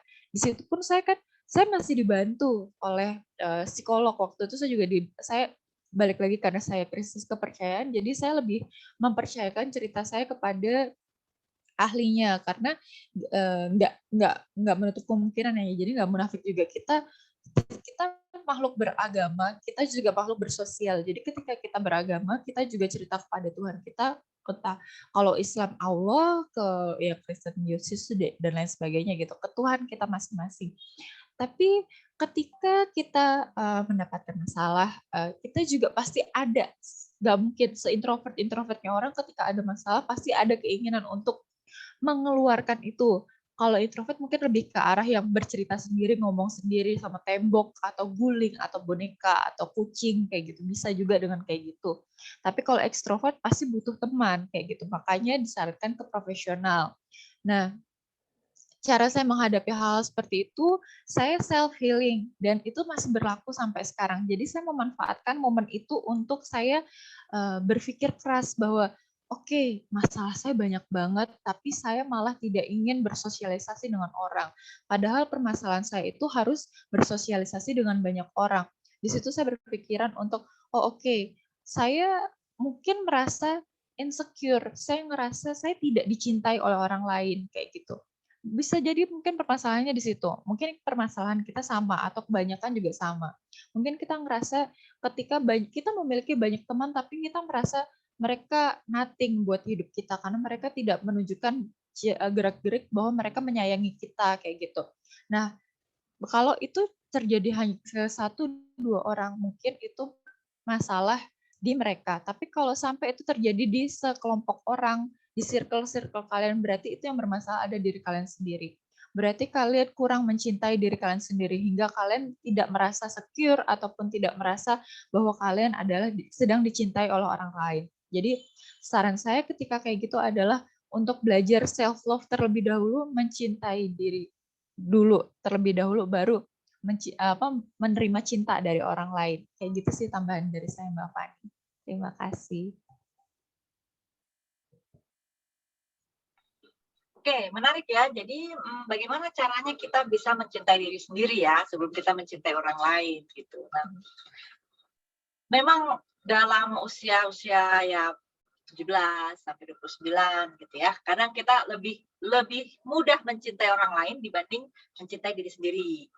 Ya, kadang kita juga lebih mudah mencintai omongannya orang lain dibanding omongan menurut kita baik ya. Jadi orang lain bilang kok kamu gendutan sih ya. Kita mencintai omongan orang itu tuh. Saking mencintainya jadi kebawa baper. Aduh kok orang itu bilang saya gendut gitu ya. Padahal bukan gendut ya. Cuman berlemah aja. Itu kan dua hal yang sangat jauh berbeda gitu ya. Oke. Baik, nah kalau kita ke pertanyaan selanjutnya nih dari Mbak Dewi ya, dari Kak Dewi. Mudah-mudahan belum ditanyain di sebelumnya ya. Oke, izin bertanya dok, saya depresi berat dengan beberapa kali episode. Oke, jadi ini sepertinya diagnosisnya sudah tegak ya, bahwa dia sudah depresi. Untuk stresor sebelumnya sudah tertangani cukup baik, namun muncul stresor baru di tempat kerja terkait dengan relation dengan tim kerja yang menteror dengan ancaman dan lain-lain. Oh, ini sering terjadi ya di dunia kerja. Ketika orang lain memiliki sesuatu lebih dulu dibandingkan kita misalnya, atau dibandingkan si pelaku nih. Nah, maka dukun bertindak biasanya ya. Jadi nggak cuma cinta aja nih yang dukun bertindak, tapi pekerjaan juga dukun bertindak ya. Mulai dari teror, kemudian teror halus sampai teror kasar gitu ya.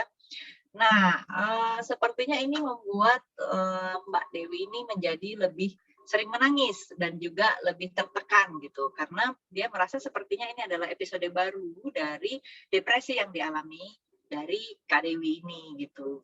Nah, apa ada tanggapan dulu nih dari Mbak Putri atau dokter? Oke, dokter dulu ya. Kira-kira gimana nih dok dengan kasus begini? Sepertinya mereka sudah pernah didiagnosis depresi, kemudian ada beberapa episode-episode ya yang ada di dalamnya dan sepertinya ini kambuh lagi gitu ya setelah dia merasakan stresor baru di tempat kerja.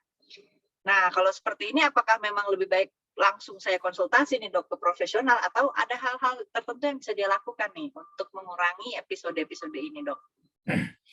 Ya, Mbak Dewi ini sepertinya saya mengenal ya. Kalau Mbak Dewi yang saya kenal memang ya saya luar biasa. Kalau Mbak Dewi ini benar yang saya saya tahu ya. Semangatnya luar biasa. Jadi depresi berat itu bukan hal yang mudah ya. Asesmen tegak depresi berat itu tentu melewati wawancara-wawancara yang cukup sering, monitor yang cukup sering dan stresor cukup berat ya. Kalaupun dia pernah mengalami stabil, artinya mungkin turun depresi ringan. Terus saat ini stresor berbeda, rekan kerja. Nah, ini yang kadang-kala tidak kita harapkan ya. Karena untuk menjadi depresi ringan itu panjang perjalanan. Terus ada stresor lagi. Ya, tentunya harapan kalau misalnya ini klien saya misalnya, kita tentu kan tidak bisa memang bergantung 100% kepada seseorang. Maksudnya kan tidak mungkin juga kita psikiater mendampingi klien selamanya. Nah, tentu harapan kita, makanya ada modalitas, kalau dari kami ada namanya psikoterapi, ada psikofarmaka. Psikoterapi tentu penguatan-penguatan menghadapi masalah dengan coping mekanisme, psikofarmaka dengan obat. Ya, kalau depresi jelas mesti penggunaan obat. Nah, penguatan coping mekanisme ini berarti harus ada monitoring yang rutin, supaya kalau ada hantaman-hantaman seperti ini, coping mekanismenya menjadi stabil dan matur. Karena memang tidak ada yang menjamin hidup kita akan bahagia selamanya. Kalau kita bahagia selamanya, tentu ya enak sekali ya. Orang baik-baik semua, semuanya baik, ya itu ideal. Tapi kan di dunia ini pasti ada yang pro, ada yang kontra. Jadi kalau saran saya ke Mbak Dewi, mungkin sebaiknya perlu psikoterapi ya, karena ini ya bisa dia katakan berulang ya. Kalau sayang sekali sudah baik, terus kemudian ada hantaman yang lain yang memang rekan kerja yang tiap hari ketemu meneror, nah ini ya cukup berat ya. Apalagi mungkin Mbak Dewi ini prestasinya baik, mungkin ya saya kata, kemudian rekan kerja ada yang iri, nah itu kan jadi stresor baru.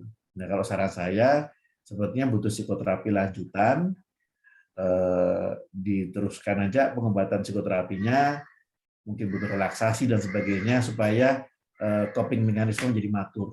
Itu kan tentu tidak bisa saya terangkan di sini psikoterapi, nanti bisa 2 jam nanti. 3 SKS sendiri, Dok. Ya itu saja.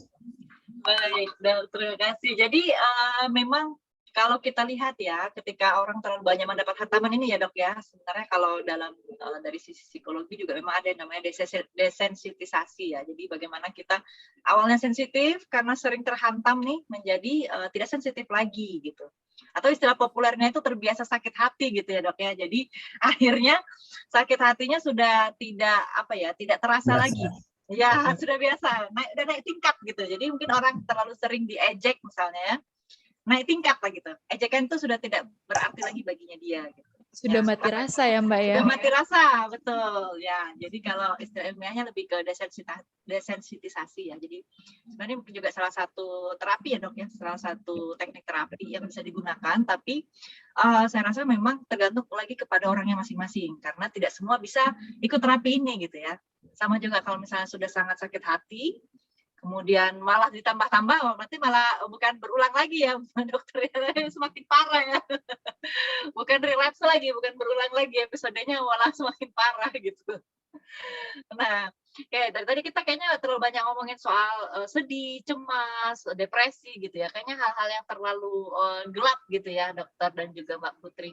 Ini ada pertanyaan yang agak sedikit berbeda nih dari rekan-rekan yang lain. Jadi dia malah bertanya kesebalikannya.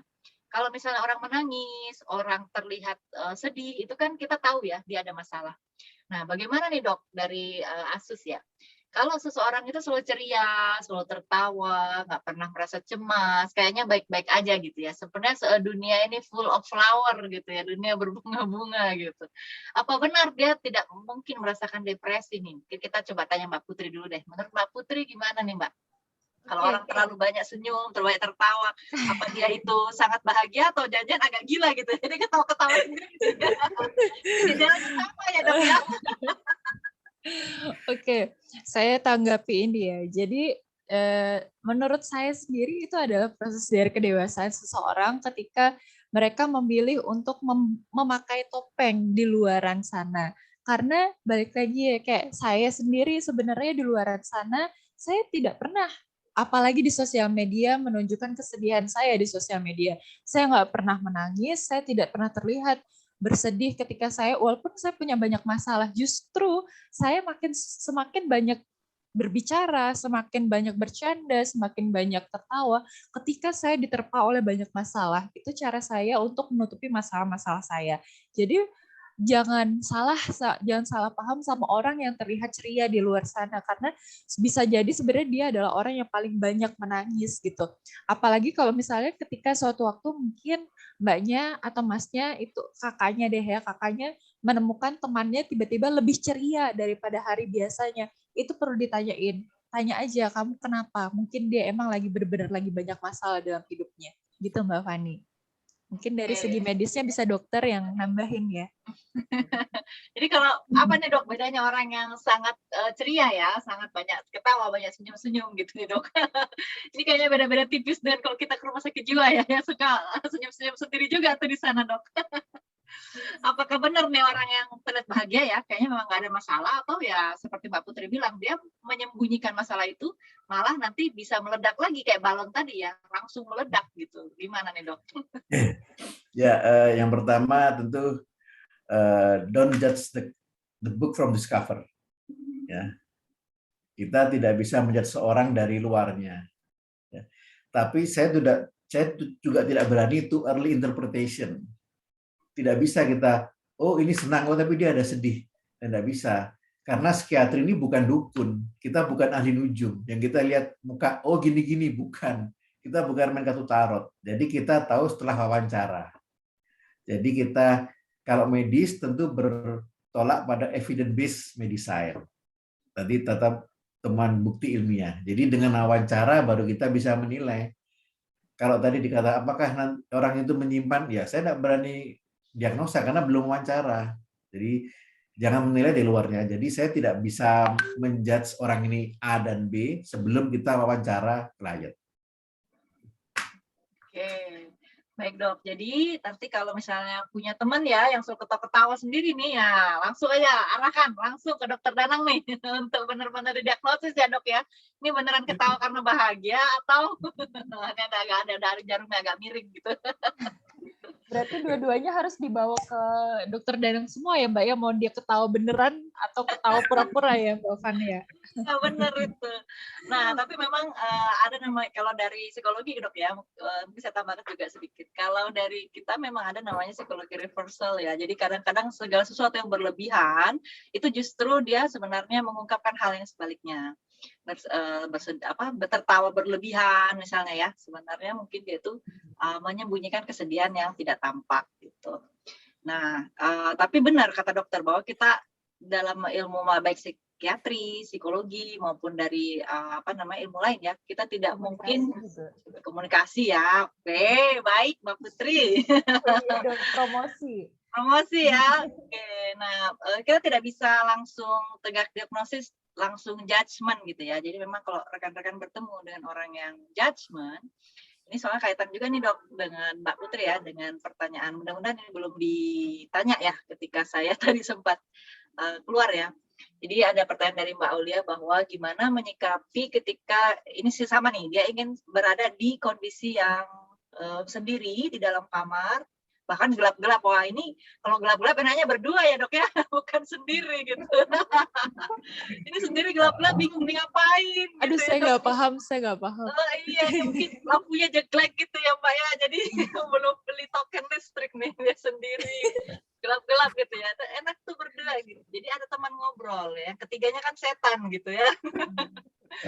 Nah jadi ini Mbak Aulia ingin menyendiri tempat gelap, sensitif terhadap sesuatu ya sama ya, terkadang mudah marah dan mudah menangis, merasa diri tidak berguna dan tidak tahu tujuan hidup. Nah ini kayaknya agak sedikit parahnya karena dia ingin melukai dirinya dia sendiri nih. Jadi dia mulai merasa semua orang yang dia sayangi tidak peduli, dia merasa sendiri gitu ya, sudah berusaha keluar dari situasi seperti itu tapi belum bisa. Mau curhat bukannya dinasehati tapi dibilang egois. Nah ini jadi kayaknya orang yang diajak curhat itu tipe judgmental ya, judgmental, orang yang langsung suka ngejudge. Jadi tadi betul sekali kata dokter, don't judge a book by its cover gitu ya. Tapi sepertinya orang-orang yang ditemui oleh Kak Aulia ini orangnya suka mengejudge semua sehingga dia merasa seperti sendiri. Kemudian dia lebih banyak dinasehati, padahal kadang orang cerita hanya ingin didengarkan gitu ya. Mungkin Mbak Putri juga kalau cerita kan tidak selamanya ingin ditanggapi ya, kadang hanya ingin didengarkan, hanya ingin dipuk-puk gitu ya. Aduh, puk-puk kasihan banget sih kamu. Sabar ya, sabar. Kamu kuat kok, kamu kuat kayak gitu. Ya. Ingin punya shoulder to cry gitu ya, pengen punya bahunya orang buat nangis gitu ya. Makanya Mbak Aulia jangan sendiri nih Mbak. Ini kalau nggak ada temennya, jangan-jangan yang keduanya bukan setan lagi tapi jin gitu ya, ada bahaya. Gimana nih, dokter mungkin ada tanggapan dulu nih dok? Kalau melihat ceritanya memang ada sesuatu ya, jadi ada sesuatu di dirinya tapi respon lingkungannya tidak kondusif ya. Ini tadi kan tidak pernah ya ada kasus juga seperti ini. Jadi harusnya si Mbak Aulia ini paling tidak harus mencari pertolongan ya. Jadi cari pertolongan sebelum terlambat. Saya share slide lagi, boleh ya? Saya share slide lagi ya. Sebentar.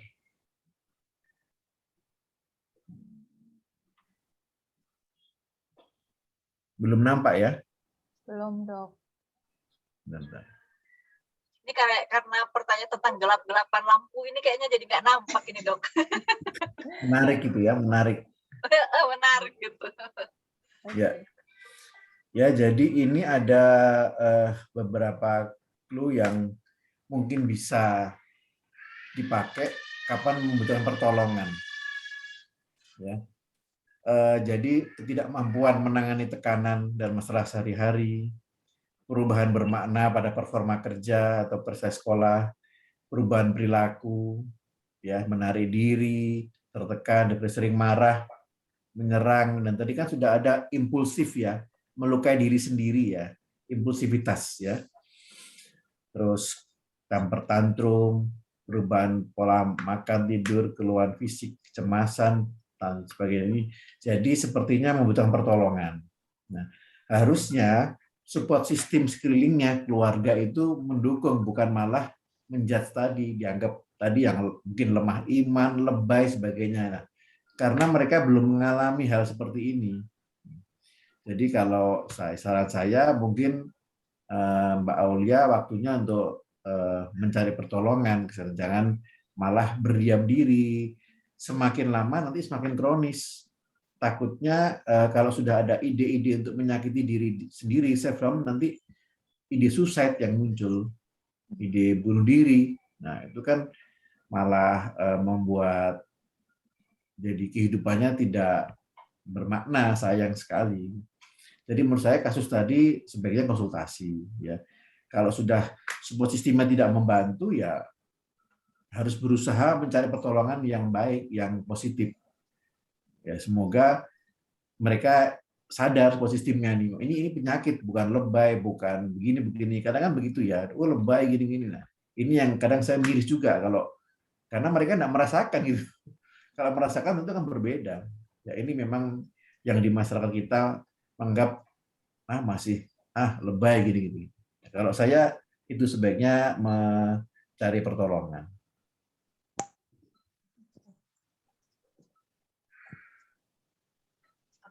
Oke, jadi memang ada beberapa tanda dok ya yang sebaiknya kita langsung mencari pertolongan profesional. Jadi memang rekan-rekan semua dan juga kakak-kakak semua ya, jangan khawatir, dan juga kadang mungkin orang takut ya, aduh kalau saya ke psikiater atau saya ke psikolog nanti keluarga saya tidak akan support gitu ya. Kadang kamu hal kayak kecil kayak gitu aja kamu cari pertolongan buat apa gitu ya. Tapi sebenarnya justru yang membuat kita tersandung dalam hidup itu bukan batu yang besar sebenarnya ya rekan-rekan, tapi batunya yang kecil. Nah, coba kalau misalnya rekan-rekan jalan, ada batu gunung tengah jalan, nggak mungkin tersandung kan. Tapi kalau begitu melewati batu gunung, ada kerikil kecil aja. Nah, itu yang membuat kita tersandung dan jatuh. Jadi bisa membuat kita terluka. Jadi memang ketika sudah mulai merasa ada pikiran untuk menyakiti diri sendiri, pikiran untuk tidak mampu menghadapi hidup ya dok ya, lebih baik memang mencari bantuan dari profesional seperti Mbak Putri. Mbak Putri awalnya juga ada pikiran yang tidak tenang ya Mbak Putri ya. Iya. Jadi akhirnya Mbak Putri kenapa memutuskan untuk mengambil bantuan profesional? Apa menunggu merasa parah dulu atau memang dari awal kayaknya ini saya sudah harus mulai nih untuk ketemu gitu? Oke. Jadi mungkin dulu saya kayak balik lagi, saya pernah cerita yang tadi bahwa di 2017 saya berada di fase saya cerita sama orang tapi tidak ada orang yang bisa saya percaya. Jadi saya semakin terpuruk, saya benar-benar udah down, saya nggak ada teman cerita sama sekali, makanya di situ saya memutuskan, dan iya saya sama banget kayak Mbak Aulia juga, bahwa saya jadi sensitif, saya juga cenderung suka tempat gelap. Itu mirip seperti yang dulu saya, tapi saya yang dulu kayak gitu ya, yang sebelum saya mendapatkan pertolongan gitu.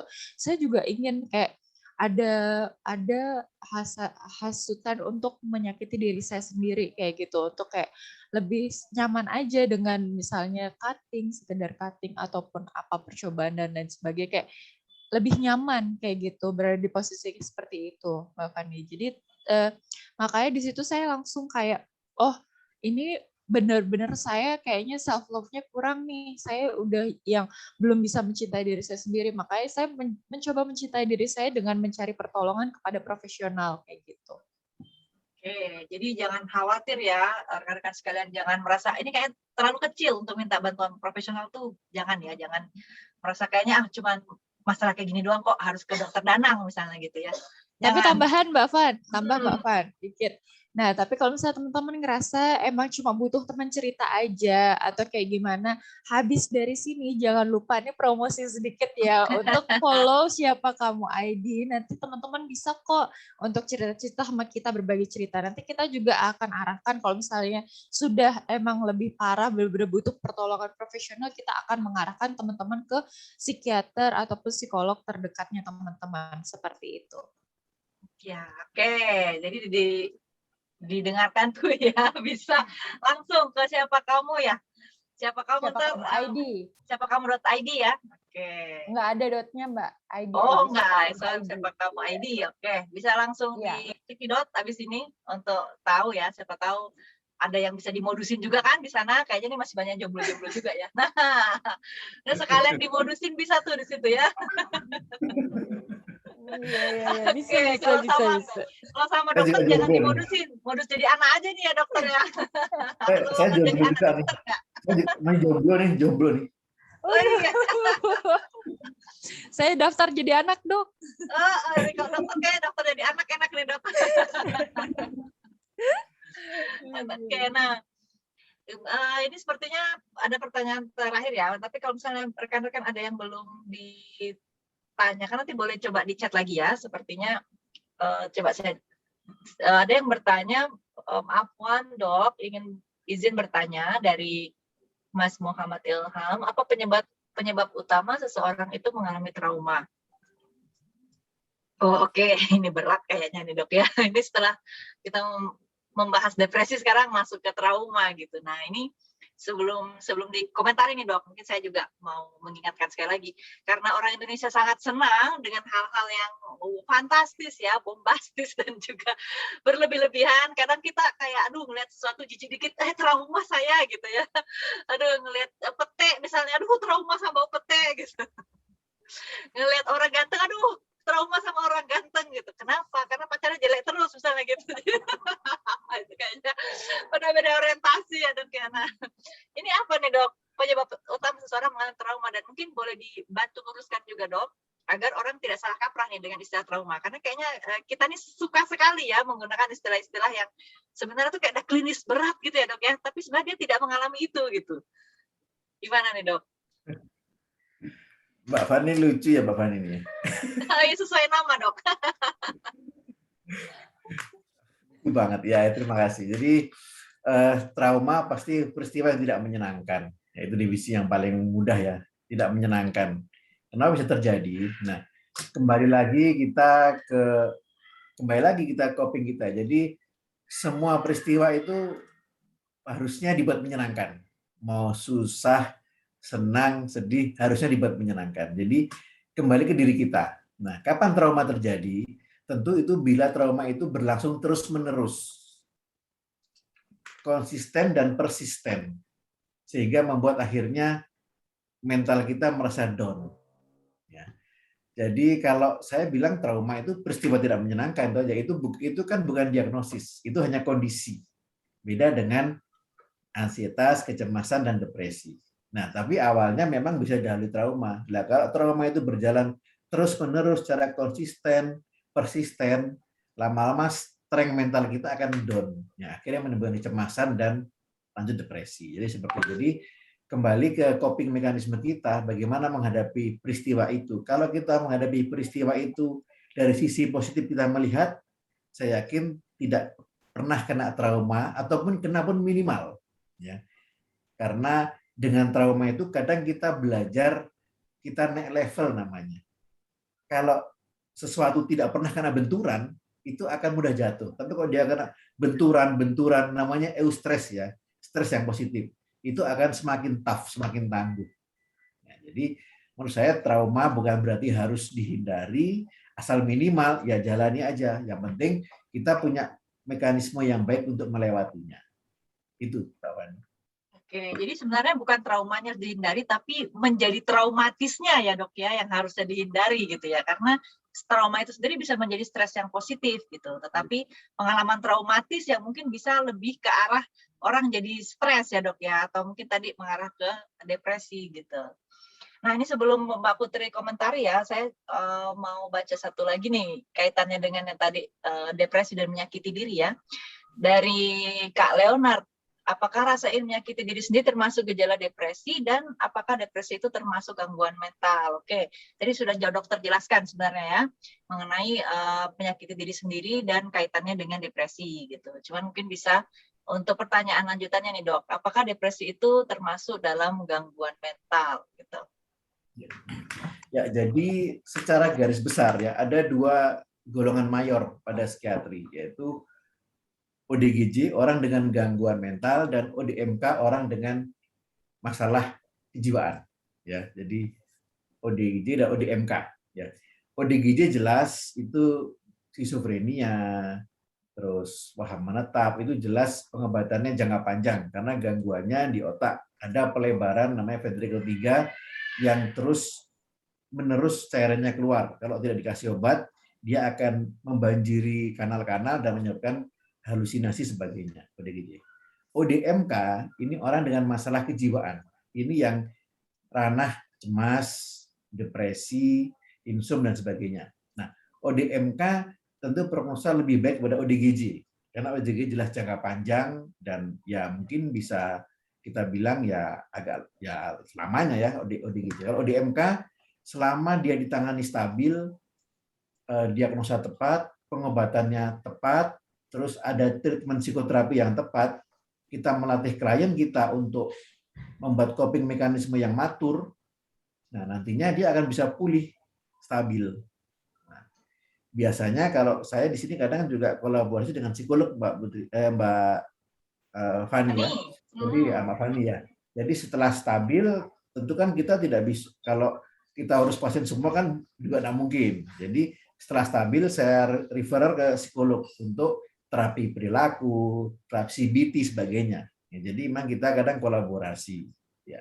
Jadi kalau depresi, gangguan mental, tapi yang ODMK dan itu prognosa lebih baik, ya bukan ODGJ. Oke, baik, cukup jelas ya jawabannya dokternya, jelas, tegas, dan sangat lengkap nih dok. Oke, sepertinya waktu kita tinggal sedikit, jadi kita pas sedikitnya banyak nih, laris lagi nih pertanyaan kita ya. Oke, jadi kita baca dulu dari Kak Riza. Ini kayak pembahasannya 3 SKS juga nih dok. Dok, beberapa waktu yang lalu saya kaget banget karena ternyata teman dekat saya adalah gay gitu. Oke, yang ingin saya tanyakan bagaimana pandangan dari dokter mungkin ya tentang gay ini dan apakah gay ini bisa disembuhkan dengan terapi. Oke, menarik nih dok. Tapi mungkin sebelum dokter komentar saya mau nanya, Mbak Putri ini kan sekelilingnya biasa orang komunikasi, orangnya sangat ini ya, sangat berbagai. Halo Mbak Putri. Ya, halo. Sorry bentar, video saya agak error. Oke, Oke. lanjut Mbak. Nah, dari komunikasi ini kayaknya kan banyak ya kalau saya lihat, terutama orang-orang komunikasi sekitar saya itu juga pergaulannya biasa sangat-sangat heboh gitu ya, dan cenderung mereka banyak gitu ya, mulai dari yang satu warna sampai yang pelangi gitu, semua ada gitu ya dalam pergaulan dari orang komunikasi ini, karena rata-rata komunikasi masuknya ke dalam marketing, pemasaran gitu ya, yang mana banyak sekali aspek entertainment di dalamnya. Nah, Mbak Putri ini rekan-rekan dari komunikasinya gimana nih Mbak? Pernah mengalami hal yang sama, tiba-tiba shock, wah teman saya ternyata gay gitu ya. Kalau saya pernah sebenarnya, teman dekat juga tiba-tiba ini gitu. Itu gimana tuh? Iya, kalau pernah ya pasti pernah ya. Saya punya ada, bahkan ya banyak. Apalagi saya base-nya di Yogyakarta itu kan memang benar-benar kota besar banget kan di Jogja. Jadi, tapi saya tidak menyebutkan tempat atau apanya. Jadi bahkan ada perkumpulannya sendiri di sana kayak gitu. Jadi sebenarnya saya nggak tahu juga, saya juga mungkin pengen tahu juga dari sisi dokter ya, dari psikiatrinya kayak gimana, apakah itu sebuah kelainan atau apa. Cuma dari pertemanan saya, kebanyakan mereka masuk ke dalam ranah dunia itu, ada yang normal, tiba-tiba menjadi belok, itu ada yang emang sudah belok, yang mempengaruhi yang normal, itu ada. Jadi kayak bener-bener cara mempengaruhinya itu sangat-sangat halus banget sampai mereka tuh bisa terpengaruh gitu Mbak Fani. Makanya kayak ya harus waspada juga ya sebagai laki-laki. Sebenarnya mungkin kita juga sebagai wanita kayak gitu hati-hati juga sama yang kayak gitu. Cuma mereka bisa mengajak teman yang lain yang normal menjadi belok juga kayak gitu. Mungkin dokter bisa nambahin aja kayak gitu dari segi psikiatrinya gitu, Mbak Fani, silahkan. Ya, langsung Dok, silakan. Ya, ini isu yang sangat sensitif ya. Jadi memang ini dulu di psikiatri itu ada namanya PPDGJ. Kita pedoman diagnosis itu dengan menggunakan PPDGJ namanya. Itu petunjuk pedoman diagnosis gangguan jiwa. Sekarang ini kita PPDGJ 3. Pada buku PPDGJ 2 suka sama jenis gay atau lesbi itu merupakan suatu kelainan. Dan memang sempat ada pembuktian secara neuroscience, ada something di MRI otaknya itu ada yang bermasalah. Nah, namun pada PPDGJ 3 yang tahun 94 kemarin terbit, itu sudah bukan kelainan. Jadi itu varian. Nah, memang di sini kami sekarang tidak bisa mengintervensi seperti dulu.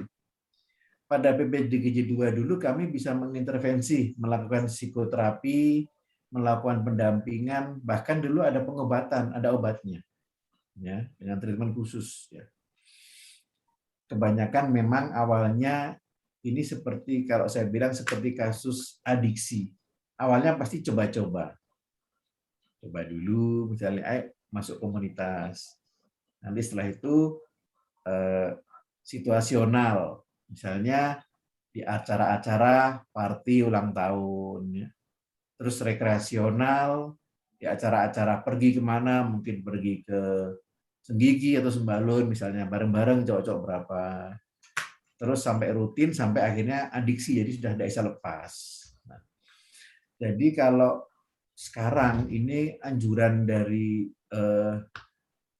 PDSKJ itu kita sudah tidak boleh memberikan treatment seperti itu. Sifatnya hanya konseling karena sudah dipindah. Jadi ada varian, beda kan. Kalau disorder kita bisa ngobati, tapi kalau varian ya kita hanya memberikan pilihan. Jadi konseling. Konseling bagaimana klien itu kembali ke masyarakat dengan kondisi seperti normalnya. Ya, ini ternyata PPDGJ 3 ini kita bersumber dari DSM. DSM itu suatu organisasi dari Amerika. Jadi Amerika Psychiatry Association itu mengubah yang dulunya disorder dari varian. Ternyata presidennya itu, presiden saat itu seorang gay. Ini sejarahnya. Ya, tapi kan bagaimanapun kita menganutnya ya ke barat ya kalau ke dokternya Amerika, ke British. Jadi kalau saat ini saya pun ya juga ada klien saya yang tapi hanya konseling, berbeda. Kalau konseling itu kita hanya memberi advice, saran. Tapi kalau psikoterapi kita mengubah perilaku maladaptif ke adaptif. Nah, psikoterapi ini lebih intens, ada hasil. Misalnya seorang gay datang, "Dok, saya ingin berubah, targetmu ini ada." Tapi kalau konseling tidak, kita hanya nasihat, kalau gini ada begini, jadi berbeda titiknya. Nah, tapi memang sekarang kita tidak boleh intervensi begitu ya, kita manut kepada yang senior-senior ya. Jadi memang ini sulit, ini dilema di masyarakat karena yang mengeluh banyak orang tua. Jadi ini tidak mengenal. Saya ada seorang pemuka agama, anaknya ngeluh dia. Jadi yang kasihan tuh orang tua memang sebenarnya. Ya, tapi kita hanya konseling, kita sudah tidak bisa seperti dulu. Nah, ini sejarahnya begitu. Jadi saat ini kalau dibilang gangguan, ya sekarang namanya varian. Jadi kalau tahu kan variasi kan tahu kan. Misalnya nih Mbak Fani variasi begini, nanti kacamatanya ganti kan yang normal aja gitu. Beda kalau gangguan. Nah, jadi gitu. Jadi sebenarnya ya, sudah diambil ya Dok ya, sudah diambil dari gangguan ya untuk gay ini ya. Ya, Sudah jadi bukan lagi varian. gangguan ya, menjadi varian sekarang. Ya, jadi Artinya kita variasi sudah dia. tidak bisa lagi mengatakan bahwa itu sebuah penyakit gitu dok ya, atau gangguan ya. Itu yang buat kita sulit bergerak di situ, Mas. Dan Tapi sepertinya itu biasanya gini, banyak ya. biasanya kalau saya mengasih penawaran ke orang tua atau yang membawa, asal si klien ini tidak tersinggung, ayo kita bantu bareng-bareng. Tapi kalau dia merasa singgung, ya sudah, saya juga tidak berintervensi terlalu dalam. Kan psikoterapi itu harus diminta, tidak bisa kita menawarkan. Ya, kalau psikoterapi kan namanya kontrak, jadi ada klien minta ke dokter, dok saya minta diobati, ayo. Tapi bukan berarti kita menawarkan, karena prinsip psikoterapi bukan begitu. Ya. Oke, menarik nih dok ya. Jadi ya memang ini sebuah dilema ya, seperti tadi memang saat 3SKS sendiri dok ya, mungkin mudah-mudahan kita ada kesempatan dan waktu dari siapa kamu akan mengadakan lagi nih khusus topik untuk ini, kita bisa hadirkan lagi nih dokter Danang ya dok ya, atau kalau ada yang mau langsung tanya ke dokter Danang bisa kunjungi IG dari dokter Danang ya. Baik, mungkin pertanyaan terakhir karena kita terbatas juga oleh waktu, saya gabungkan saja ya pertanyaan antara Kak Rama dan juga Kak Lalu Pitra. Ini kaitannya dengan masalah remaja kalau dari Kak Rama ya, yang banyak dialami. Jadi seperti takut kehilangan seseorang, walau disakiti tapi tetap mau sama orang itu gitu. Wah ini mungkin istilah gaulnya bucin gitu nih dok. Oke, jadi udah disakitin tapi tetap mau dengan orang itu gitu ya. Kayaknya nggak ada yang lain, you're the only one. Wah, oke. 1 miliar orang di dunia nih, 1 orang aja nih bagi kita gitu. Oke, nah. Jadi dia susah lepas ya dari orang tersebut. Nah itu apakah termasuk gangguan jiwa? Dan bagaimana nih yang dimaksud dengan toxic relationship? Nah ini saya gabungkan langsung dengan pertanyaan dari Kak Lalu Pitra ya. Yang menanyakan apakah penyakit cemas berlebih atau depresi selain dengan terapi obat, apa ada cara untuk mempercepat penyembuhan? Jadi bisa jadi karena mungkin dia takut kehilangan ya, takut kehilangan orang, akhirnya merasa terganggu secara mental, merasa depresi, dan apakah depresi itu bisa dihilangkan dengan terapi obat atau ada cara lain untuk mempercepat penyembuhannya? Oke, saya mungkin mau tanya soal toxic relationship dulu nih kepada Mbak Putri. Kayaknya pernah nih ada pengalaman ya Mbak ya. Silakan nih. Oke, jadi kalau misalnya pengalaman pernah ada di fase seperti itu, terus saya banyak belajar juga. Sebenarnya pas saya kuliah S2 komunikasi ini juga ada ternyata ilmunya tentang itu, teori tentang itu juga ada tentang ya toxic relationship dan lain sebagainya, itu masuk ke komunikasi interaksi manusia kayak gitu. Nah, jadi waktu saya belajar itu, di situ saya juga sadar dan menerapkannya dalam kehidupan kehidupan real life kayak gitu. Ternyata toxic relationship itu terjadi karena adanya kita yang mencintai quantity dari sebuah hubungan, bukan quality-nya, tapi seberapa lama kita bertahan sama dia, udah berjuang dan lain sebagainya. Yang dilihat adalah kenangannya, yang dikangenin, yang mau dipertahanin adalah memorinya, bukan tentang orangnya kayak gitu. Karena orangnya itu udah toksik sebenarnya. Jadi kayak kalau misalnya saran saya untuk Mas Rama sendiri sih sebenarnya mungkin lebih ke arah ya coba membuat memori baru aja, tapi memori yang tidak terulang dengan memori masa lalunya kayak gitu, dengan orang yang baru. Karena kalau misalnya orangnya sudah toksik, susah untuk diperbaikin. Tapi mungkin nanti ada pandangan lain dari Dokter Danang. Terus kalau misalnya yang nanggepin Mas Lalu Pitra ini, mungkin lebih ke arah belajar untuk self-love sih Mas. Karena penting banget self-love sama gimana caranya untuk self-healing. Jadi cari tahu apa yang disukain sama Mas Lalu Pitra, itu yang dilakukan gitu. Karena selain ini cemas berlebih atau depresi itu, selain obat-obatan perlu juga tuh yang namanya belajar gimana mencintai diri sendiri kayak gitu. Udah Mbak Fani. Jadi intinya balik lagi ya, cintai diri kita sendiri dulu sebelum kita mencintai orang lain gitu. Dan segala sesuatu yang pergi, janganlah ditahan. Segala sesuatu yang ingin lepas, janganlah digenggam ya. Iya. Karena jika itu baik bagimu, maka dia akan stay. Dan jika itu tidak baik bagimu, maka dia akan pergi gitu sebenarnya. Itu yang sangat mudah diucapkan, tapi sulit untuk dipraktekkan ya. Tapi ya, seiring dengan waktu, saya rasa kita semua pasti bisa ya. Amin. Sepertinya dokter sedang sinyalnya ya. Hilang sinyalnya mungkin kali ya. Oke, baik. Kalau gitu sambil mungkin kita menunggu 1-2 menit ya, mungkin dokter nanti akan login kembali. Jadi terima kasih untuk pertanyaan rekan-rekan semuanya, semoga bisa terjawab. Dan kalau misalnya ada yang terlewati, bisa langsung kunjungi saja nanti IG dari Siapa Kamu ya, karena pasti akan banyak konten-konten menarik nanti di dalamnya. Dan juga akan diadakan setiap bulan ya, insya Allah, mudah-mudahan atas izin Tuhan. Akan diajak 2 kali sebulan, banyak. Mbak. 2 kali sebulan ya? Dua- Oke, itu 2 kali Ah, sebulan. 2 kali sebulan. Oke, jadi 2 kali sebulan bisa ketemu Mbak Putri lagi ya. Amin. Oh, amin. Mbak Rita juga, Mbak Fani Rita juga juga. ya. Oke, jadi silakan langsung kunjungi dan juga follow IG-nya, jangan lupa.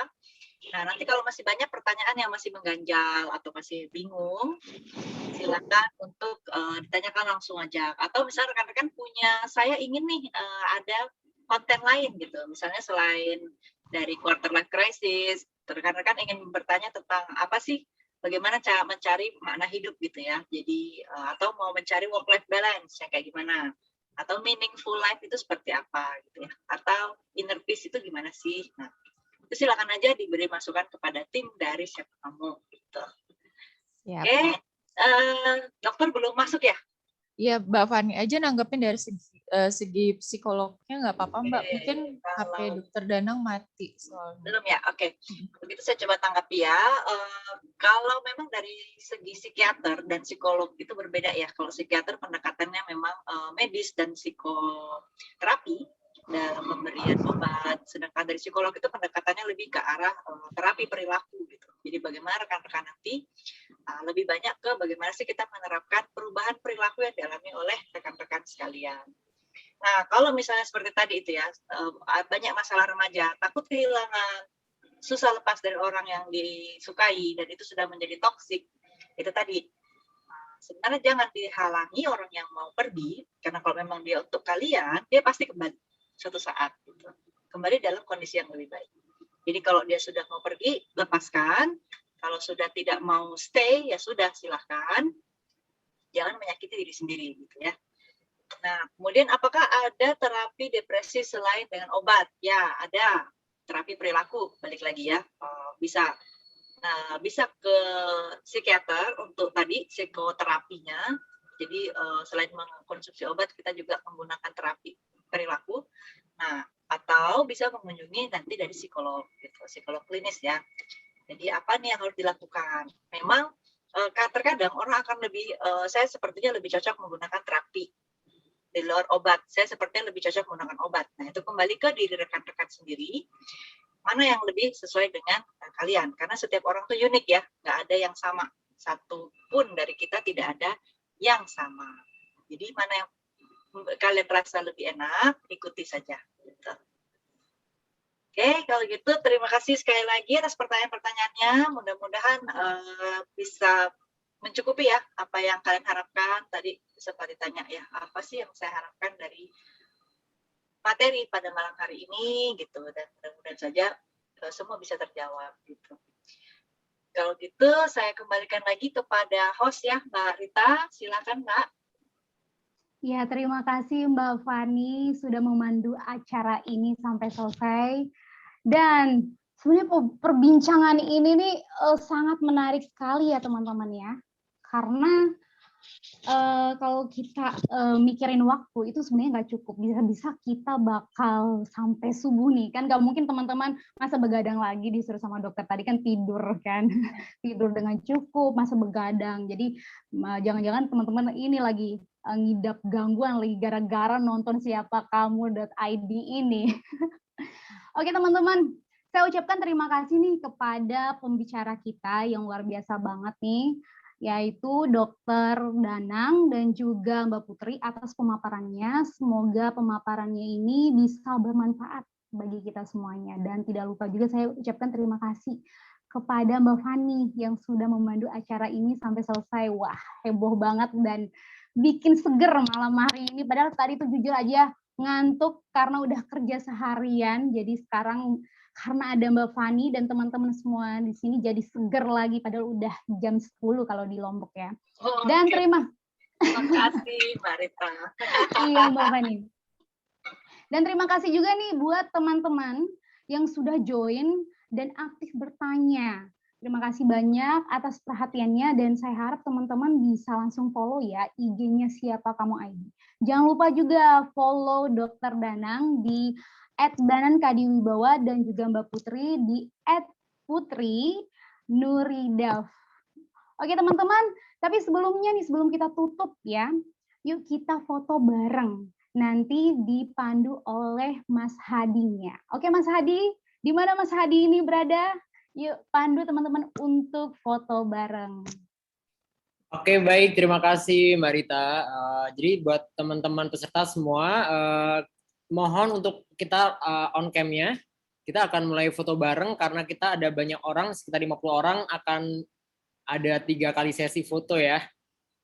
Siap-siap semuanya. Baik, silakan di on cam semuanya. Saya akan screenshot buat di sosial media. Senyum, jangan lupa senyumnya. Oke, siap. 1, 2, 3. Lagi. 1, 2, 3. Oke. Sekali lagi. 1, 2, 3. Baik, terima kasih. Saya kembalikan ke Mbak Rita sebagai hostnya untuk menutup acara kita malam hari ini. Oke, terima kasih Mas Hadi. Jadi satu kata untuk menutup acara pada malam hari ini dari saya pribadi. Teman-teman, temukan diri teman-teman sendiri. Cintai, kemudian sayangi. Terus bentuk diri teman-teman seperti yang teman-teman inginkan. Oke, setiap hidup itu, setiap orang memiliki masalah ya. Jadi hidup ini seperti roda yang berputar. Kadang ada kesulitan, juga ada kemudahan. Jadi teman-teman teruslah melangkah meskipun hanya dengan merangkak teman-teman. Dan pada malam hari ini kami himbaukan kepada teman-teman untuk tetap mengikuti Siapa Kamu ID. Karena di setiap bulannya ada 2 kali talk show yang akan kita adakan. Dan topik-topik ini tidak jauh dari tema pengembangan diri. Jadi di sini teman-teman akan memperbaiki diri teman-teman, menciptakan diri teman-teman seperti yang teman-teman inginkan. Oke teman-teman, demikian rangkaian acara pada malam hari ini. Kita tutup acara ini dengan sama-sama mengucapkan hamdalah. Alhamdulillahirabbil alamin. Oke teman-teman, saya Rita Arisandi selaku host. Saya Rita Arisandi selaku host dan penyelenggara acara ini mengucapkan terima kasih atas perhatiannya. Saya dan mohon maaf apabila ada kata-kata yang salah selama berjalannya talk show hari ini. Selamat malam dan sampai jumpa di talk show berikutnya. Dadah teman-teman, selamat malam.